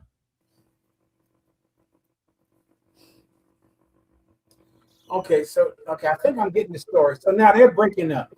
If I was to guess, they've been together about 2 years. Is that right or no? Is that somewhere? Him with this wife? They have children together, but I don't know how long they. How old the kids are? Is there something? Does anybody know about this? That can tell me about this? Yeah, those details I don't know, sir. So okay, play this and then play the other videos. Give me a few samples of the videos. Go ahead. Come on. Nowhere else to go. So I agreed to a separation, but even the separation itself was unhealthy and unstable. Then another issue came up. And honestly, this is one of the moments that stayed with me because it shows how quickly things could escalate. It was almond milk, something small. He asked me to get almond milk from the store and I accidentally got the wrong kind. Instead of it just being a normal conversation, he immediately turned it into, you need to do better as a wife. And when I told him that was rude and unnecessary, he did not hear me out. He flipped it into me not liking correction. Then he repeated it again, that I need to do better. And I remember sitting there thinking, this is not correction. This is disrespect. When we got off the phone, I didn't say bye. I just hung up because I was tired of constantly being talked down to. That immediately turned into another issue. Okay, is there more? Do I need to hear more about this for time's sake? You can. You have a picture of her husband or a video of him? Salagi, sir, do we have a video of him? Yeah, but first give me all the videos of her, and then give me whatever videos you have of him, so I can speed through it. All right. So that's her. So she's talking an account where. Salagi, sir, I was just gonna say that's probably good on that. It's just more kind of similar stuff to that. Okay, give me the one. The one I saw was when she was sitting down. That's the one the brother sent me, but I saw it. I probably just sent me. I think I might have saw 10 seconds of it. Salagi, sir. Go ahead. So far that she's doing a whole series. There's 4 episodes that are out right now, and that she's dropping more. I think like daily or every few days. Where's the one about her? Where's the one about him being a pimp? And I know Abaji sent me one where she's sitting down. That's the only one I saw. Go ahead. That clip where I just played, where he told her if she didn't send every dollar that he wanted, that one. That's not the one I'm talking about. She's sitting down. Do you have another clip or no? I'll find it, sir. I'm gonna find it. Good. Okay. Do you have one of him? Go ahead. I got. Is this the one of her sitting down that you're talking about? No, that's not it. But I've never seen this one. But go ahead and play it. Come on. And changing my financial life completely. That's him. That's the Sega Genesis? Yes, sir. That's him. Okay, that's her. That's her husband. Do you have a video of him speaking? It's episode 3, minute marker 15:51. All right, go ahead. I'm gonna pull that up. Yeah, episode 3, minute marker 15:51. Yeah. That one right there. Go ahead and play that one. Pimp. That's not me exposing anything publicly that he used to be. At the time was his past. He has openly said publicly that he used to be a pimp. That's not me exposing anything. He has said that himself. And back then, I saw that as his past. But looking back now, certain patterns felt different. The way money was approached, the pressure, the repeated focus on what I could provide. And meanwhile, I was being told he was already established, a 6-figure man. Oh, wait, hold up, people. Wait, play that again. Play that again. She's just a little lost little soul now. That got fooled by this pimp. Play that one more time, please. Yes, sir. And he was approached, the pressure, the repeated focus on what I could provide. And meanwhile, I was being told he was already established, a 6-figure man, that he didn't need my money, that everything was already handled. But somehow I was still expected to hand mine over anyway. Wait, hold up. I think I might know what happened here. When she chose this man, she thought he was a 6-figure man. Is that what I heard, Ephraim? Yes, sir. She thought he was already established, a 6-figure man. And he was a former pimp.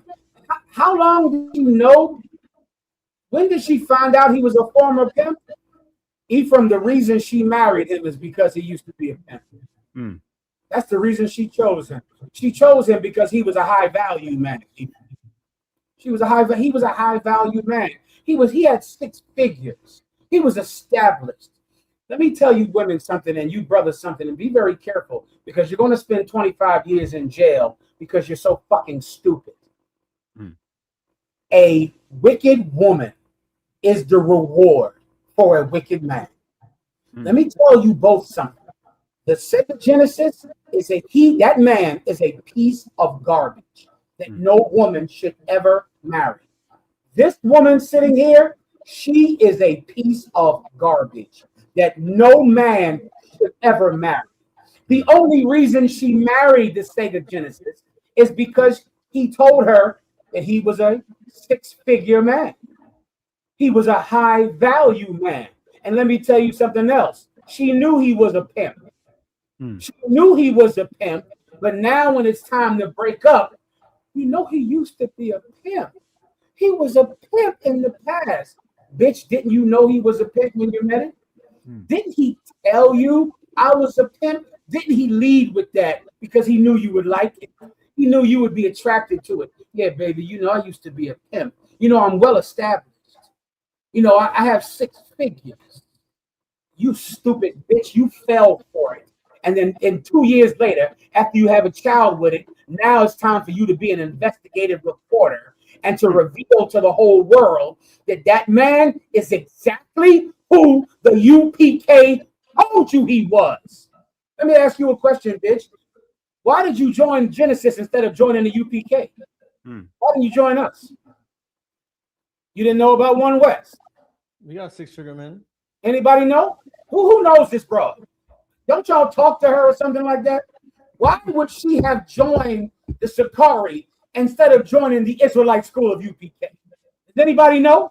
You don't know? Ask her. Say, well, when you went and married your husband, when you met him, when you were looking at Israelite groups, you saw One West. Why would you pick a man who's half a faggot in some Genesis group instead of coming One West, instead of getting in the UPK? You know why? Because he was a six-figure man. Because he was well established and he used to be a pimp, which means he has a lot of money. Bitch, you thought you were going to marry a pimp and get his money. Meanwhile, you're a hoe. And that's why he chose you, because you're a hoe. And now here you are on the fucking internet. Now you're an investigative reporter. Now, I thought he was a six-figure man. I thought he was well established, but come to find out, he wants my money. I knew he was a pimp, but I thought that was behind him. I thought he just had all the money from his pimp, and I could just spend his money. But he wants my money. He was a pimp, everybody. You knew that when you met him, didn't you? You see, a wicked woman will always choose a wicked man. The Israelite School of UPK would never let your husband in this group. We would never allow him to be in it. And no brother in here would ever marry this. This thing here in this video, brothers, I'm giving you a little fatherly advice. This is a terrible woman to choose. She's terrible. And her husband is a terrible man to make him your brother. They're immoral. Both of them are immoral. And that's why both of them, when they were on the internet and they saw Commanding General Yohana, they saw our courage. They saw our integrity. They saw no queremos cobardes. No queremos cobardes. They knew that we didn't want any cowards. They knew that. And they chose to be in the Sakari. What man would choose the Sakari over One West, over the UPK? What woman would choose to be married to a man in the Sakari? She could be married to a man in the UPK. A whore. That's it. What man would join the Sakari when he could have joined the UPK? A pegging bandit. That's it. What does that say right here? No brother ever gave their daughter to the likes of Sega. Exactly, General Cabal. Play her video again.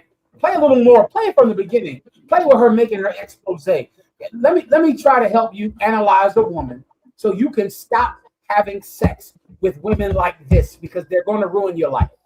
Play it again. And his expectations, his structure, his way of doing things, his authority, and there didn't feel like much room to slow down and process what I was experiencing. Stop. Let me give you the first thing you have to look at. First of all, you see that stupid dog that she put in the picture. She put this fucking dog in the picture because this is an attention whore. She needs attention. The dog is a dog for other people to look at. So other people can see her with her dog. She's like a villain in a James Bond movie, stroking a cat. She's a villain. And so the dog is, and you know what? Things were happening so fast, Ephraim, she couldn't even process what was happening. That's why she married him. Play it again. Listen carefully and slowly. I couldn't even think. I was just having sex with him. I couldn't even understand what I was getting myself into. Play it again. They weren't obvious. A lot of it was subtle. It was how quickly everything became centered around him, his expectations, his structure, his way of doing things, his authority, And there didn't feel like much room to slow down and process what I was experiencing. There didn't feel like much room to question things. At the time, I convinced myself that was normal. I told myself that was order. That was how leadership looked. That this was what building a marriage was supposed to feel like. One of the biggest shifts early on involved finances. And I want to clarify something here. By the time I started sending money, I did not feel like I was just handing money over with no understanding of what was happening. Part of why I felt comfortable doing that in the first place was because I had been told I would be added to both his personal bank account and his business account. That mattered to me because in my mind, that meant transparency. That meant shared finances. That meant I would be able to see what was coming in, what was going out, and that we were actually building together. It should let you reading a script. So when I started giving financially, I believed Asher, I heard what you just said. Do you hear her voice? She is a fake and phony. She's an actress.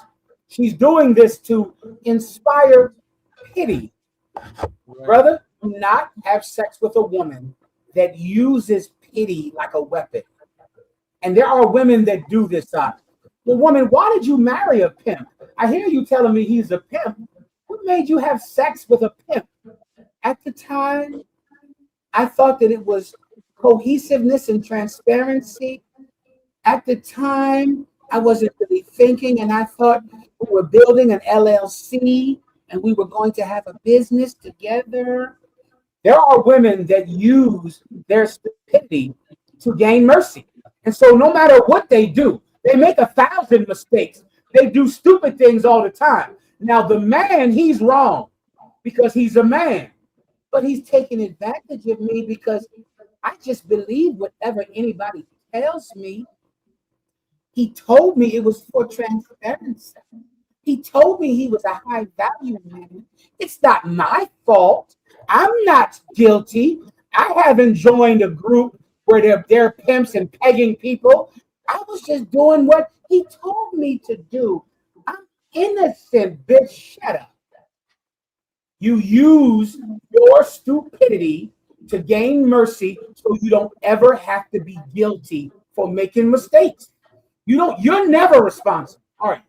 You never joined a group where they peg each other and they're pimps. You didn't do that. No, you didn't do that. He's a pimp.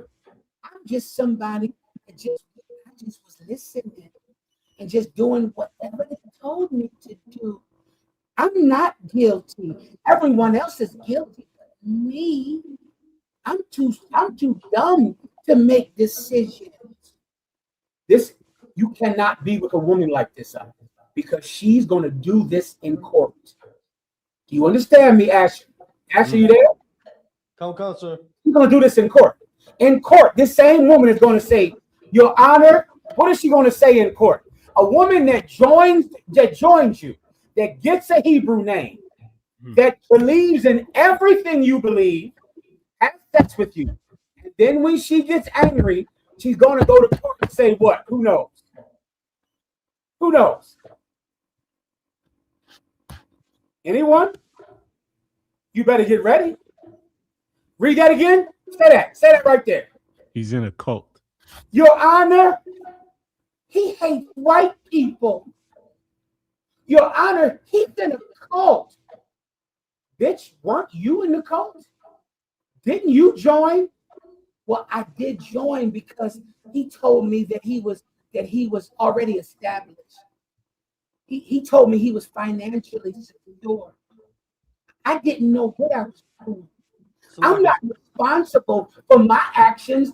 I'm just a goofy little girl.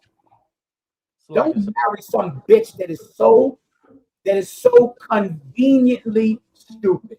She's conveniently dumb. She's conveniently an airhead. She wasn't an airhead when she thought he had 6 figures in that bank account. That's why she gave him her money. She gave him her money because she thought he was putting her $300 on top of that $100,000. Do you understand? So when he said, give me your $300, I thought that would give me access to the six figures. That's why I gave him my paycheck, because I thought he was established. I thought then there would be transparency, meaning if I give you my $500 paycheck, she thought they gave her access to his $100,000 in that bank account. And that's why she gave it to him. Sega Genesis out there listening, give me another interpretation. That's what she's saying. Keep playing, Ephraim. Yes, sir. I was contributing into something I also had visibility into. Oh, I believed I was stepping. Yeah. I thought I was contributing into something that I also had visibility into. So why did she give him her paycheck? Because she thought by giving him her paycheck, she would get to see how much money he had. Ephraim, am I saying something wrong? I'm just reading. This is my first time hearing this. I've never seen this before right now. This is my first time hearing this right now. But this is what I have done as a career. As a career, I've had to counsel countless brothers who choose the wrong woman. I have counseled countless women who choose the wrong man. And there is a pattern to it all. There's a pattern to the wrong choice in life. These people that chose the Sakari instead of choosing the Israelite school of UPK, they also choose wrong in relationships. They choose the wrong husband. They choose the wrong woman. They make terrible choices. Keep playing. Into a real partnership, that there was structure, that there was a plan, and that we were building something together as husband and wife. That's what made it feel safe enough to trust. But over time, that follow through never actually happened. And once I started asking more directly about being added to the accounts, that's when things began shifting. Stop. And even before, when she started to say, I thought you had six figures somewhere. When am I going to get added to the six-figure account? I thought you were established and you had six figures. I gave you my $500. I would like to be added on. That's when he said, bitch, you ain't, no, you're not, I'm not letting you in there. Because why? Because that Sega Genesis is a liar. He's a stinking liar. But the problem is, and this is what a lot of you dumb bitches don't know, you like pimps. You like that. He knew you would like it. Let me can I blow your mind? Can I blow your mind? Who would like to have their mind blown? Say "con" in the chat. Say "con." I don't want to count. Because some of you out there, I'm not speaking about ISUPK women, because you are intelligent, beautiful, thoughtful women of wit and sagacity. So this is not applying to you. But I'm going to teach you about stupid bitches right now. Was he really a pimp? Was he really a pimp? Anybody? Was he really a pimp? Let me help you with something, women, right now. Let me tell you what evil men do. I used to be a very evil man, so I know. Men lie about being big drug dealers. They lie. They go into a nightclub and they say, yeah, I'm a drug dealer. Yeah. I sell plenty of drugs. I'm a big time drug dealer. Did I show you the video about the brothers that said they lied and said they own the bar, they own the club? Can you find that? Let me see if I can find that. I know. Let me tell you dumb bitches out there something. He was never a pimp. He was never a pimp. He's lying about being a pimp. Why? Because stupid bitches want to date men who were pimps. You know what else men are doing? Yeah, I was heavy in them streets. I was heavy up in them streets. Yeah. I sold a lot of drugs in the past. You ever heard of Pablo Escobar? You familiar with him? Yes, sir. I used to make trips down there to Medellin with Pablo Escobar. Yeah, I was moving keys. I used to be with the gangster disciples down there in Chicago. And the Vice Lords. Have you heard of the Vice Lords? Yeah, I was with them. Do you know how many brothers are lying about their criminal past, telling women that they were big time drug dealers when they might have sold a nickel bag of weed in their life? They were never drug dealers. They were nothing. But when they meet a dumb bitch like you, they say, well, you know, I was a big time pimp down there in San Fran. Yeah, I had 1,000 hoes on the street. The movie Superfly, that was about me. And you know what that dumb bitch says, Ephraim? Really? Really? You used to be a pimp? Do you have 6 figures? Stupid bitches. Brothers are lying about being in the streets. They weren't in the streets. They were not big time drug dealers. That's why they're not in jail. Do you understand? Big time drug dealers are in jail. They're gone. They're not here. They're in prison. He's home working at UPS, but telling you, yeah, I'm working at UPS right now, you know, because I had to change my life. I used to be a leader of the Gangster Blood Disciples Crips gang. And I was a pimp. I had 1,000 whores on the horse stroll. I got a bank account. I can't let you see it now because I'm getting my LLC. But I got $100,000 over here. I'm going to flip that. We're going to get some restaurants and some hair salons, you know, but only if you want to, you know, get down with that. Really? Stupid bitch. He was never a pimp. He was never a big time drug dealer. He was never in the streets heavy. You like men like that. He knows, he can see it in you. He can see that you are attracted to men from the streets. You're attracted to men who were former pimps, former killers, former drug dealers. Do I need to give you more proof about this? Do I have to name to you the amount of men that are on death row? They're on death row. You know what happens? They have fan mail from women. Fan mail. Women write them the minute somebody gets a case and they're on death row because they've murdered someone, they're drug dealers, they have 1,000 years in jail. There are about 50 to 100 women writing to them, wanting to be their boo. And they're in prison. They're in prison because that is exciting. It's exciting that he was a drug dealer, that he was a pimp. You're so excited by it. And these evil men know that you're excited by being with someone who used to be a pimp. He's a liar. He's a liar. He's a UPS worker. He's an Uber driver. That's what he is. He has a cousin that they always got a cousin. You know, my cousin used to move keys. Does your cousin move keys? Raise your hand if your cousin moved keys. Everybody. Yeah, my cousin used to, you know, he's a big time drug dealer.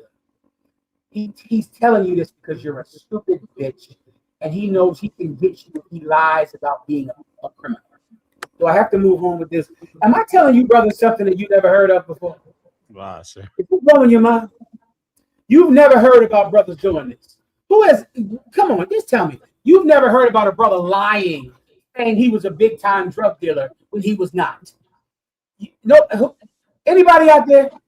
It seems this is one of those days where I don't think anyone knows what the hell I'm talking about. But I know. Well, I am in actuality. You all know these people.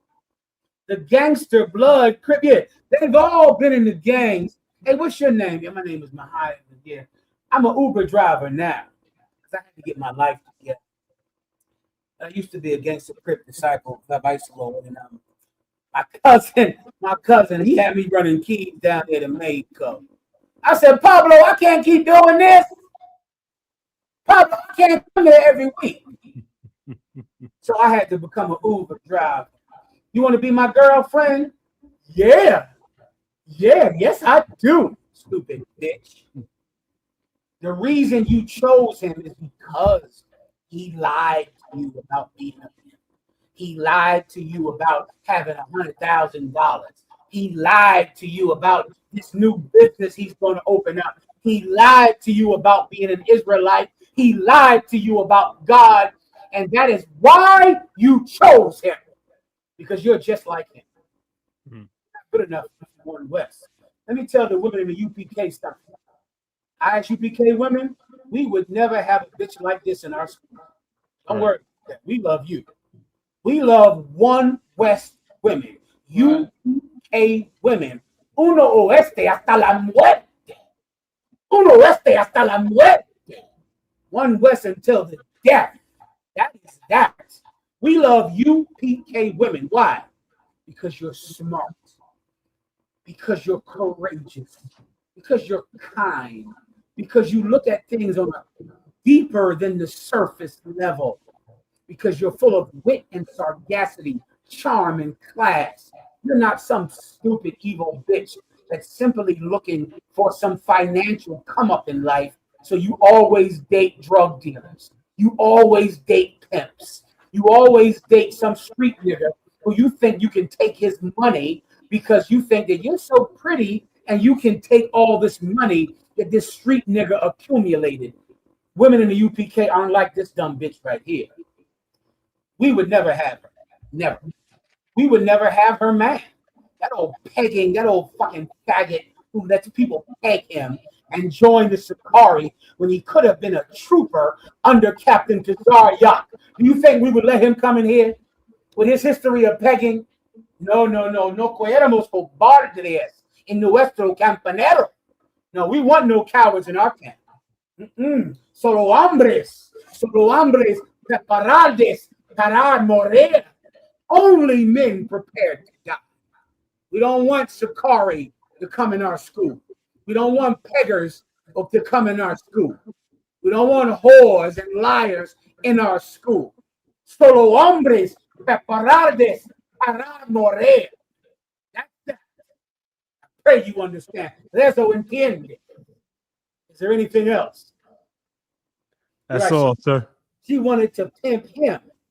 Reverse card was played on her badly. That's correct. She thought she was going to be able to steal all of his 6 figures. Come to find out, that nigga never had 6 figures. And he never was a pimp. Now, he wanted to be a pimp. He thought he was a pimp because he was a liar. And so because of that, he lies and tells women he's a pimp. And if you ask him, I can guarantee he'll tell you that he told this woman he was a pimp because he knew it would attract her to him. He knew by saying, baby, I used to be a pimp down there in San Fran. He knew that she would like it, and the dumb bitch did. And then she had a child with him. And that child has to sit here and watch this on the internet. That child has to hear them arguing because neither one of them cares about that child. Neither one of them thinks anything at all about that child. They don't love that child. They have a baby who now has to live through all of this. Let me tell you what you better do. You better come into the Israelite school of UPK and don't touch a woman without counsel. Don't touch a woman without counsel. Don't touch a man without counsel. You are simply not equipped at making a decision of such gravity. You cannot do it. You're going to choose a man the way your mother did. You're going to choose a woman the way your father did. You are not equipped to make that kind of decision. You can't. That's why we have camp leaders, captains, and generals to help you choose a mate. We'll help you. It's a hard thing. Sometimes people, you might choose the right person. They have all the good signs, but then they don't pass their test. When adversity comes, they still might fall. They still might lose loyalty. It's a difficult decision to make when you decide who to have sex with. You need counsel to have a better chance at making a good decision. You need counsel. Everybody understands. That's all I can do. Just ignore everything I said and just have sex with whoever's on Instagram. Is there anything else? Water, sir. It's a 10:18, so it's about With that, please, I'd like to pass the class over to who am I passing the class to? the priest officer Shagapon. Priest and officer Sharpon. Salaki warriors. You got it. Water, sir. Come on, sir. Clap it up for General. Men of Israel, we're going to give one courtesy salute. Men of Israel, Amayim, which means to stand. Amadim Shabbat. Amadim Barak. Yahweh Shem Yahweh Shai Barakatam. Yahweh Shem Yahweh Shai Barakatam. Yajmatah. Ladies in the room, online, please stand. Men, we're going to turn and face the sisters. Men, saw. Amadim Shabbat. Amadim Barak. Yahweh Shema Alatham Shem Yahweh Shai. Yajmatah. Class dismissed. Water boy.